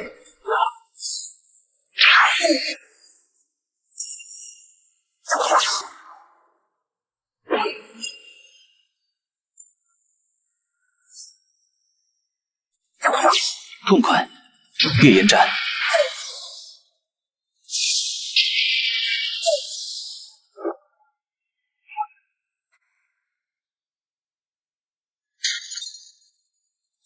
夏师弟，我输了。论刀法，我不如你。承让。啊！我在视频左下角免费领的苹果16 Pro Max 发货了，动作挺快，都拿下2台了。这左下角靠谱，只要注册上线都有份，新用户门槛更低。没错，除了苹果、华为，左下角还有限时红包，先到先得，我全都要。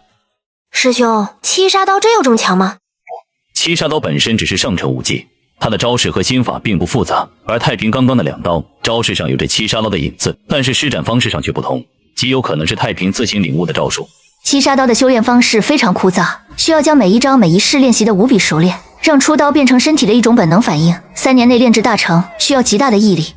这3年，小太平究竟付出了多少？这好像是你六峰峰主的传讯灵雀，应该是峰主有事找我。紫妍姐，你们峰主找你何事？峰主让我打听夏太平的消息，如果可以的话，想让他去我们六峰。不可能，你去告诉那个坏女人，太平是我们7峰的弟子，让她死了这条心。好了，这些事情我会跟峰主他说的。不过依照太平今日的表现，恐怕不只是我们6峰，其他5峰估计也会派人与他接洽。放心吧，至少在最后一场7峰会之前，太平不会做出任何选择。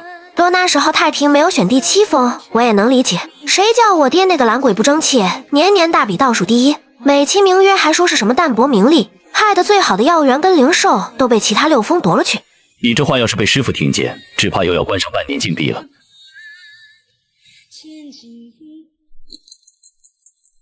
太平，你桌上那份7峰会的名录我刚刚瞧了一眼，有你认识的人？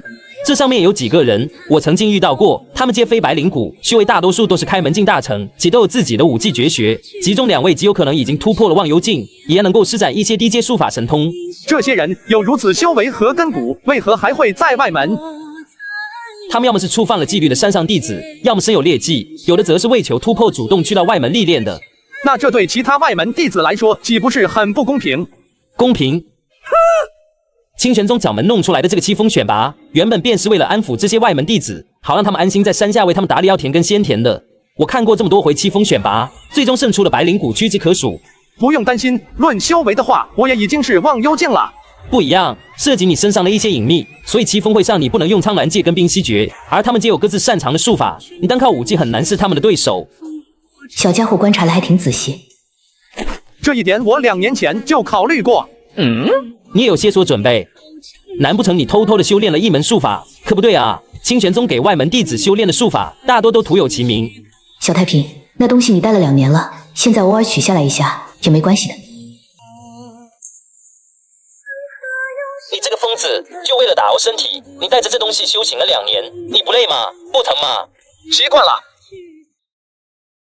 半个月后，清玄宗第1峰郑建平一柄巨剑斜插在郑建平的中央，给人一种莫名的压迫感。而正对着巨剑的那方擂台，便是此次7峰选拔最后的场地。郑建平的4周筑有一排排云楼，平日里主要供首峰弟子赏云修心，而此时自然而然就成了观战的看台。此时虽然时间尚早，但前来观战的7峰弟子陆陆续续都已经在2旁入席。今日28名外门弟子将在此角逐出7个上山的名额。师兄，我们好像来晚了。还不是因为你说什么闭关半月，结果直接睡了15天都没醒。养心阁实在是太无聊了，我进去之后，爹爹还上了一把锁，我除了睡觉还能做啥？青霄师兄，玲珑师妹，这里有位置。原来师兄你早有安排啊。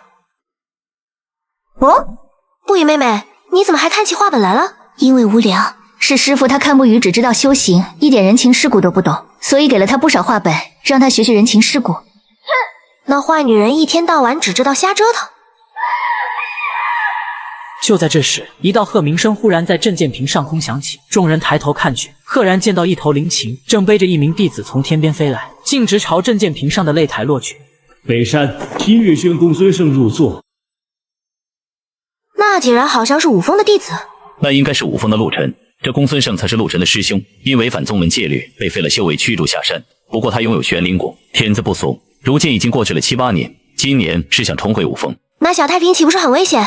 不过没关系，等会儿我把这个给他，能打卫星电话，还抗摔耐造。最新款的华为 Mate 70 Pro 哪来的？左下角免费领的，除了华为 Mate 70 Pro， 还有最新款的苹果16 Pro Max。不是说骗人的吗？怎么都下载把手机领到了？骗你干嘛？左下角都是实时打包发货的，唯一的门槛就是挂挂机升级，安排的都是极速下载的100倍升级链接。还真是，左下角下载完，注册上线就有领取界面了。看到视频的朋友都去左下角试试啊，早领早享受。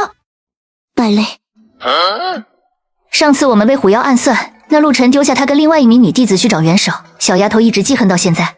我也觉得这陆晨不是什么好东西，每次遇上他，眼睛总是往我身上乱瞟。下次他若还敢如此，你告诉我，我把他那对眼珠子给挖下来。紫嫣师妹，金师兄，首峰弟子不都在那边的云楼吗？得知师妹在此处，便过来瞧瞧。这里已经没有位子了，我劝你们还是去别处吧。是吗？这位师弟可否给我们腾出个位子来？凭什么要我让啊？就凭我是第一封金河之。是我们有眼不识泰山，京师兄您请坐，我们去别处。为什么要去别处啊？你敢打人？你不要命了？那2个阎王也敢得罪？他们一个是第一封封主之子，一个是封主亲传弟子，你拿什么跟他们斗？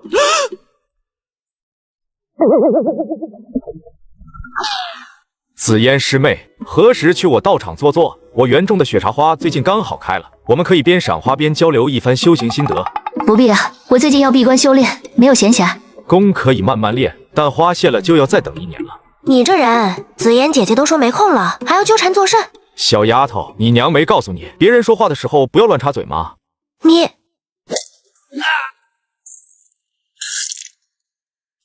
金河之，你是来找事的不成？西山，请主居下太平，入座。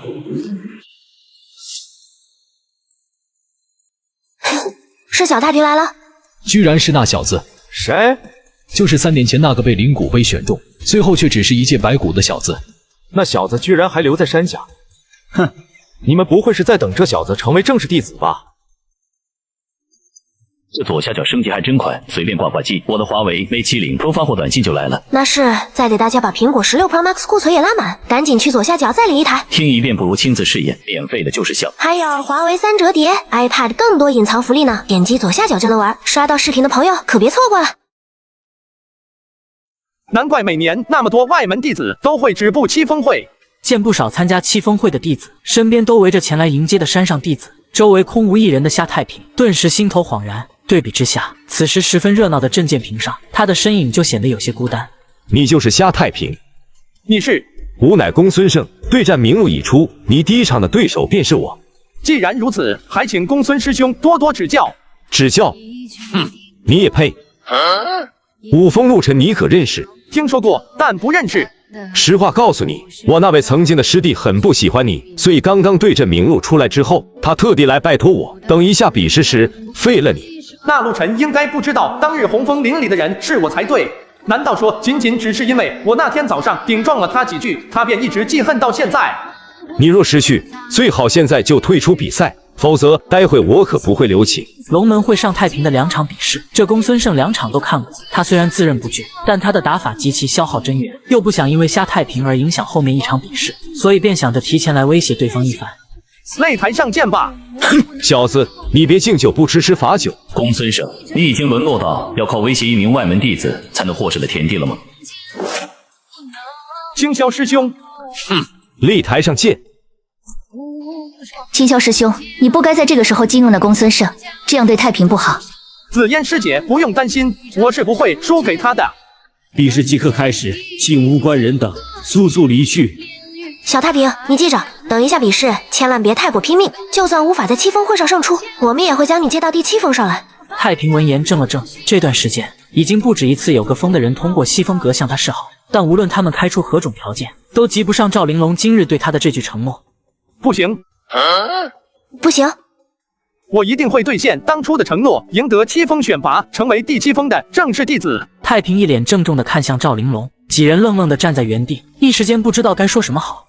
你们几个速速离去，马上要开始比试了。我等着你，小师弟。太平，加油！当年我就随口一说，让他好好修行，等3年后参加7峰选拔，没想到他真的一直记到了现在。有这份决心，纵使成不了修士，日后也必有一番作为。第1场，夏太平对公孙胜。别以为有独孤青霄做靠山，我就不敢杀你，你会后悔刚才没有提前退出比试。督考大人，我已准备妥当。既然2方都已准备妥当，那比试开始。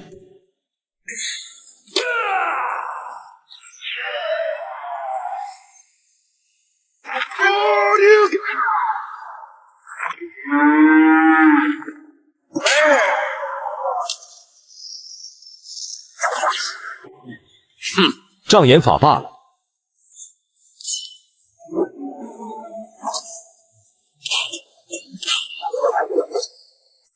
好，那根本不是什么障眼法。之所以会出现那么多道拳意，完全是因为太平的出拳速度快到寻常人的眼睛都跟不上了。拳法终究是武技，虽然公孙胜被抹去了高阶术法，但也不是一个小小武夫破得了。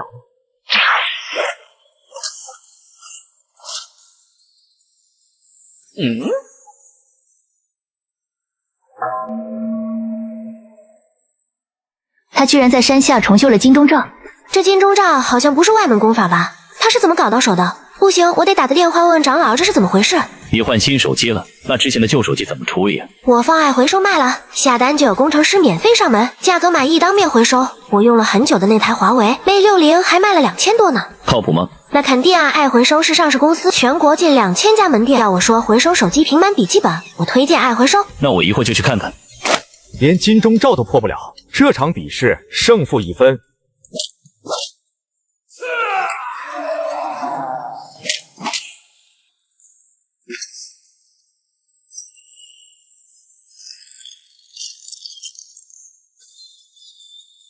残霞宫的玄冰甲，能在周身凝聚冰甲，说明他已经完全领悟了残霞宫第2重。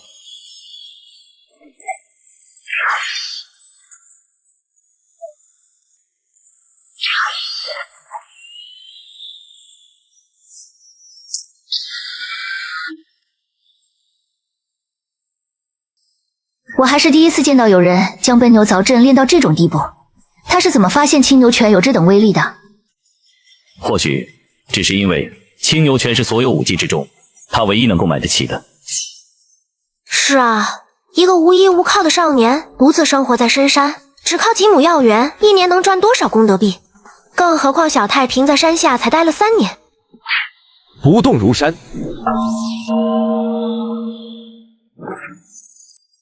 没想到这公孙胜居然能在山下将金钟罩练到了不动如山的境界。哼，即便是将青牛拳练至化境又如何？到最后他的拳头只会越来越弱，而公孙胜依旧毫发无损。奔牛凿阵似乎撼动不了他的金钟罩，不过正好可以检验一下我的千庭劲。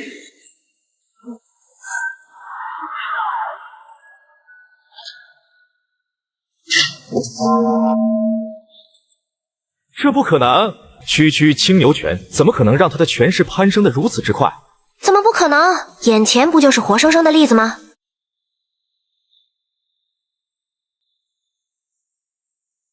想逼我退下擂台，门也没有。来啊！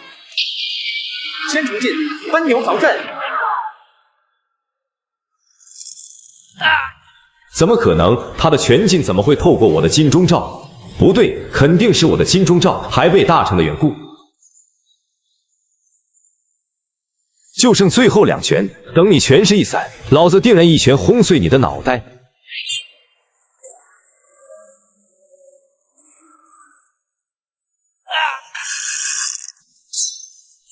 青牛拳破了金钟罩？不，还没有破。公孙胜的金钟罩还在。我认。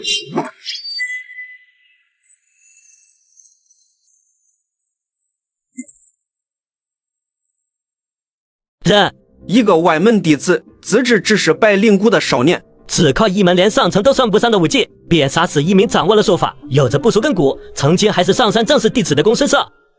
师兄得花费多大的心血，才能够挥出这般惊人的一拳？必然是10倍甚至100倍于常人的心血跟努力。毕竟武夫的路子没有捷径可言。此一局夏太平胜。太好了，太平就只剩下最后一场了。除了这最后一场，还需要向七峰弟子问剑。那不就是走个过场吗？到时候师兄你下去指点指点太平就好了。现在说这些为时尚早，还得看看太平下一场的对手。这一场过后，太平你应该很难抢到先手了。比试开始后，他们会第一时间封死你的拳路，不让你有施展奔牛凿阵的机会。与我们比试之前推演的很相似。真到了那一步，你可以考虑解开身上的禁制。刚刚我除了没动用忘忧镜的力量之外，几乎已经将青牛拳的威力发挥到了极限，甚至还动用了几分千重劲的力量，这已经是我的大半家底了。不过我还想再试一试凌月姐你说的极境究竟在哪？也好，这次七峰选拔对你来说的确是一次难得的磨砺机会。等到他日，想要再寻到如今天这般旗鼓相当的对手，可就有些困难了。小家伙，云楼会的人你也敢杀？擦干净脖子，操好在场下等我吧。哼，这一场姬无忧对阵700里。云楼会姬无忧，这姬无忧跟刚刚的公孙胜应该都是云楼会的人，难怪一个能够搞到金钟罩的功法，一个能御剑。这算不得御剑，只是普通的以气御剑之术，介于武技与术法之间，威力远不如真正的御剑之术。不过也不能够小觑，哪怕是以气御剑，其杀伐之力也远超寻常术法。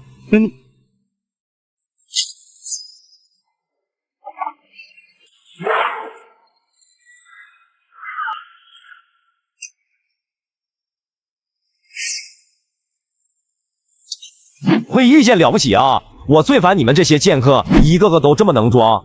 你不是我的对手，我劝你还是早点认输吧。这一场姬无忧对阵700里。师兄，这姬无忧也是曾经的山上弟子吧？这姬无忧曾是第4峰的一名弟子，因争夺一株灵草残杀同门，最终被废了修为，逐出了第4峰。不是说7峰选拔不得用玄阶以上的术法吗？为何这姬无忧施展御剑术无人阻拦？那并非御剑术，而是武技之中的以气御剑，与神魂御剑天差地别。只不过这姬无忧天资出众，让他看起来就像是在御剑。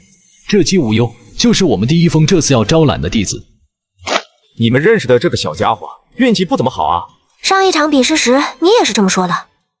比试开始。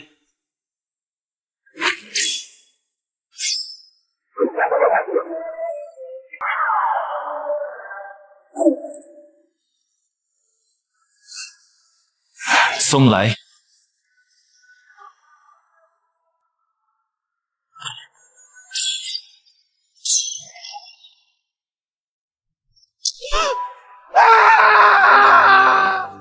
早就提醒过你，让你认输。既然你这般不识趣，那我便再取你一条胳膊。除了御剑，那姬无忧方才好像施展了一种术法，将对方推开，那是什么？那是一道低阶咒术唤出的罡风，虽然威力一般，但是对付这种对手足够了。你若与他比试，应当想办法让他无法同时施展咒术和御剑术。我明白了。但那姬无忧天资极高，你务必小心。放心吧，我能赢。我最近练了套功法。你在哪练的？就是左下角的武侠游戏，还零元领了苹果16 Pro， 你录像看我秒杀。真能领。这条视频左下角才能，新厂商做推广，苹果16 Pro、华为 P70各加5000，创角立享99，真好。左下角争取了内部渠道，免下载领取快10倍，但活动火爆，手慢5，想要快充左下角。我认输，我认。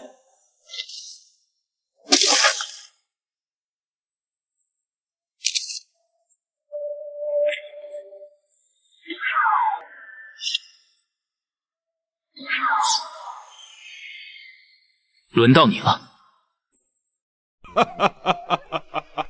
不但精通以气御剑，还在咒术一道上有着极强天赋，并且下手狠辣，这种人就是为修行而生。你们还是去劝那小子一句，见好就收，再修行个3年再来吧。师妹，师兄，就差一场了，再有一场，小太平就能得到成为正式弟子的名额了。太平他不会同意的。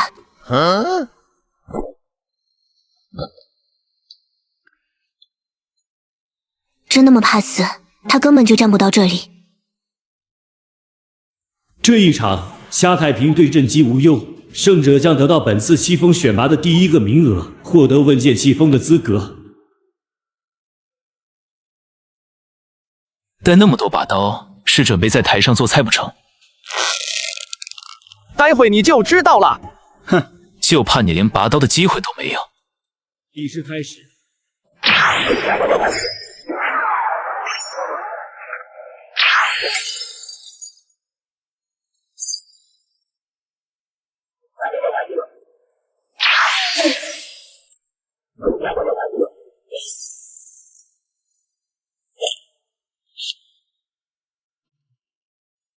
害酷，实烂。哼。哼。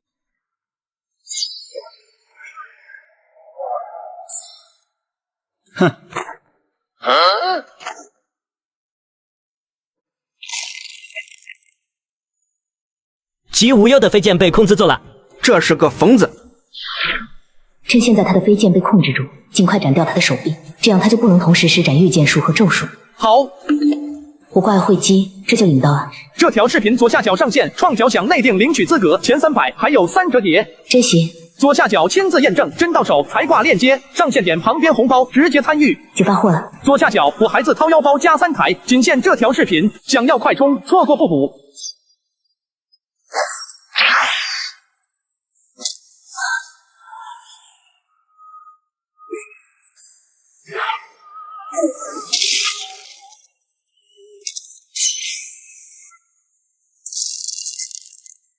安一剑换一只手，很划算。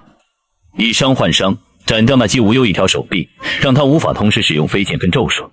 难不成这都是太平一早就谋划好的？若真是如此，那这小家伙算计之深，可能已经在你我之上了。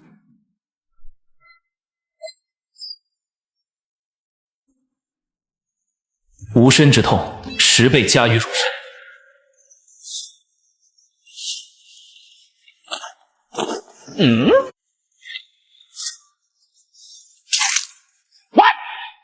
我看你如何忍受这10倍于无身之痛。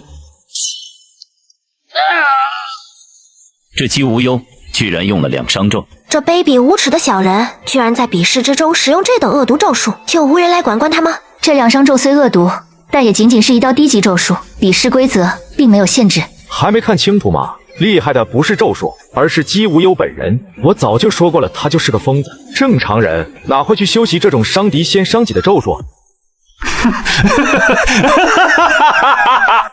是不是觉得痛不欲生？看来还是不够痛。断我一臂，岂能让你死得这般痛快？跪下来，将我这靴子上的灰尘舔舐干净，我会考虑让你死得痛快一些。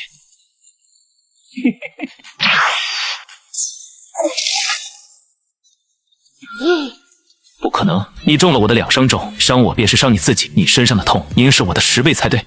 10倍，哪怕是你此刻10倍的痛楚，也抵不上我当初洗骨碎伐时的3分，更不用说后来学习灵月仙子所教授断体之术时所承受的痛楚。你骗不了我，你不过是在强撑着，你肯定是在强撑着。难不成根本就没有中2伤咒？不可能，对方是否中了2伤咒，施咒之人肯定知道。你不能杀我，杀了我，你也会因为疼痛而死。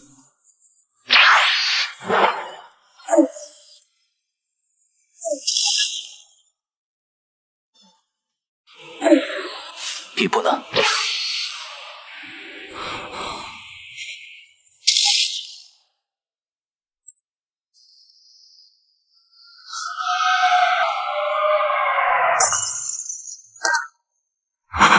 刚才那一瞬，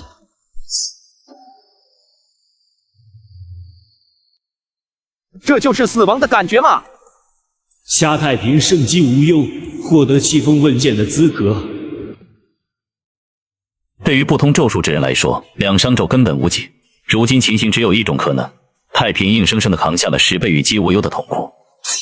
10倍于姬无忧的疼痛，正常人怎么能承受住这种痛楚？太平到底在山下经历了什么？众人纷纷将目光看向了擂台上那名身染鲜血的少年。这一场胜得无可挑剔，不过太平却是有些不满意。他本想通过这场对决尝试新的感悟，但却被姬无忧的2伤咒打断了计划。太平，不用着急，不是还有一场问剑吗？而且获胜了就应该开心。太平点了点头，随即抬起头来，转头朝四周寻找着什么。最终，他迎着四周的目光，将视线落在了赵玲珑他们所在的云楼上。开心的事情自然要跟亲近的人分享。恭喜你，小太平。别急着说恭喜，接下来这7人可还要向七封正式弟子问剑。只要有一封愿意选他，问剑的表现如何不重要。我们第7封一定会选他。你第7封愿意选他是你们的事，而我们第1封有权利第一个向他提出问剑。今何之，你真要做的这么绝吗？哼，绝！比你们封主当年杀我娘亲时做的还要绝。总之，只要是能让你们第7封觉得不痛快的事，我今何之都乐意去做。师兄，这场问剑能否安排我上？师弟，你也讨厌这小子吗？师兄言重，我只是有些听不惯他的名字。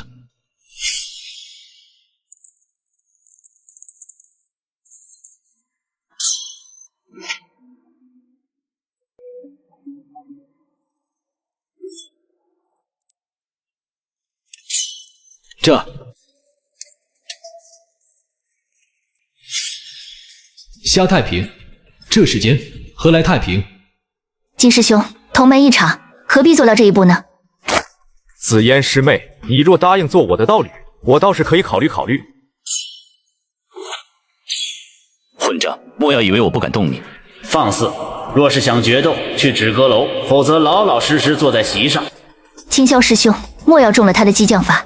哎呀，真是吓死我了！小璇，你等一下，可得好好为师兄争口气，别叫第七峰的师姐师兄看笑话。师兄放心，无论与谁比试，我都会尽全力。所谓问剑七峰，便是让七峰选一名弟子来试探山下弟子的实力与潜力，以此作为接下来挑选弟子的依据。按道理来说，哪一峰对你感兴趣，便会派弟子来向你问剑，所以向你问剑的应该是七峰的师兄吧？万一别的峰找你问剑，然后还看中了你，你该怎么选？你要知道，这第七峰就跟他的名字一样，无论是峰内弟子修为还是资源，在诸峰之中都只能算是末席。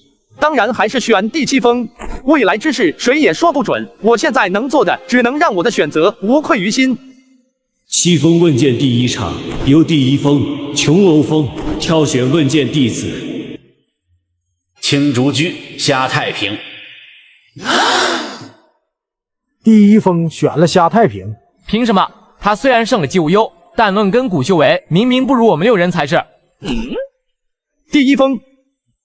虾太平，马上会有第一峰弟子来向你问剑，除了不得使用灵宝跟符箓之外，没有任何限制。不过，虽是问剑，但刀剑无眼，依旧生死自负。多谢长老告知。第一峰此次是剑弟子，为真字辈叶璇。居然让叶璇下去试剑，第一峰如此看重那虾太平。叶璇如今可是真字辈弟子中天赋最强的3人之一，听说修为也已突破忘忧境。叶璇。在听到这个名字后，虾太平只觉得十分熟悉，好像在哪里听到过。对了，3年前与我一同测灵谷的那名少年，好像就叫叶璇。此时，一道剑鸣声裂空而至，接着一名面容清秀的少年脚踩飞剑出现在了擂台上方。虽然面庞有些许变化，但虾太平还是一眼便认出，这叶璇便是当年龙门殿内的那名少年。太平，这拳的使用的是真正的御剑术，而非姬无忧那似是而非的以气御剑。能让这种弟子来向你试剑，看来第一峰是真的很重视你。这叶璇看我的眼神充满了敌意，看起来可不像是在重视我。此次比试，世间一方不得使用玄阶级以上的术法，不得使用法宝和符箓，违御者判负。杀他，哪用得着这几样东西？杀你，一柄铁剑足矣。只这一个动作，那叶璇的身上便猛然扩散出一股无形杀意。原本还觉得第一峰这是重视虾太平的人，此时皆是哑然无语，全然不明白那叶璇的杀意因何而起。你欲杀我，我便斩你。这二子皆非等闲之辈。虾太平问剑第一峰叶璇，比试开始。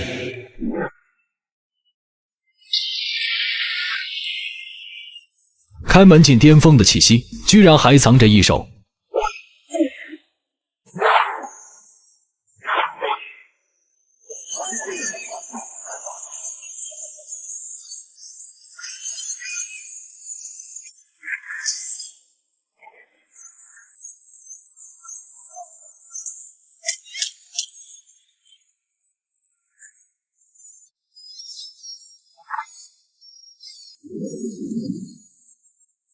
这是清玄宗3大炼气心法之一的龙焰诀，能够凝聚龙焰甲。没想到短短3年，叶璇居然已经将龙焰诀修炼到了第2重大成。师兄，那岂不是太平的青牛拳对他无效？先看看太平如何应对吧。比那金钟罩要难对付。就这点能耐吗？有多少能耐？你可以试试。10丈。这是我天朗皇室的10方剑，10丈之内来者必杀。此地正好10丈。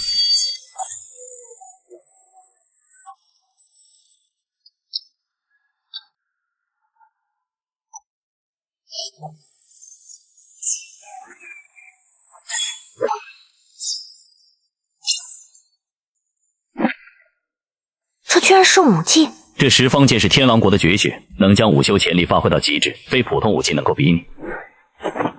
刚刚的那一式似乎是十方剑的绝招，一式后便会进入了调息阶段，出剑的频率开始放缓。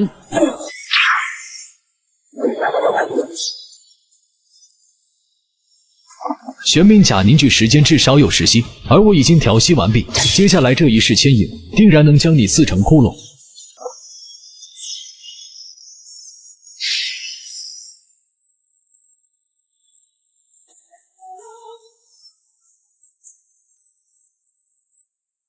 这雾气不但能够障目，还屏蔽了我的气息感知。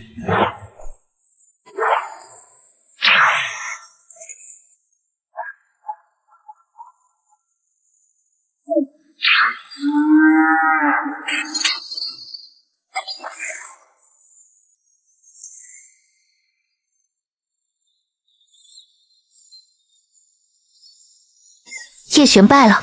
将借物术一直隐藏到现在，甚至面对姬无忧的那等险境之中都不曾显露，那可是10倍的割肉挖骨之痛，他居然能这般隐忍。问剑还没结束。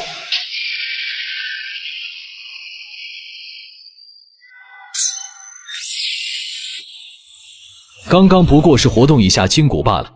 望幽境小城，这叶璇显然是输了问剑不服气，将境界提升到望幽境，要动真格了。叶璇，够了。还好，总算结束了。你们啊，还是不太了解我这位师弟。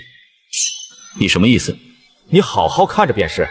师傅，今日我若不能在比试之中败他，我道心难平。这叶璇是在拿自己道仙威胁七峰峰主跟掌门。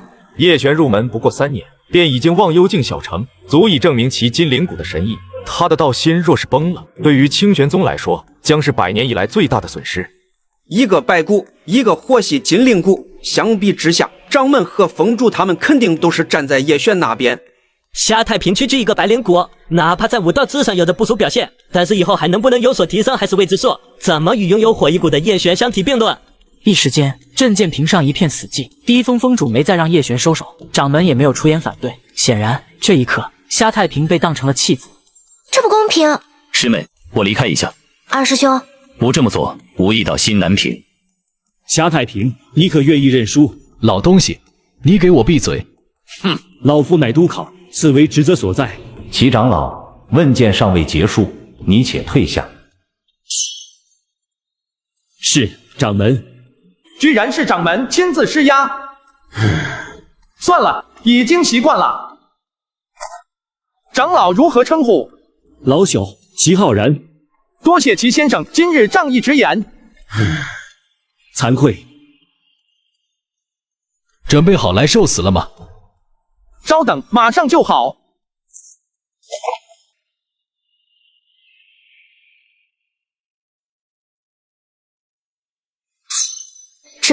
这难道是压传帖？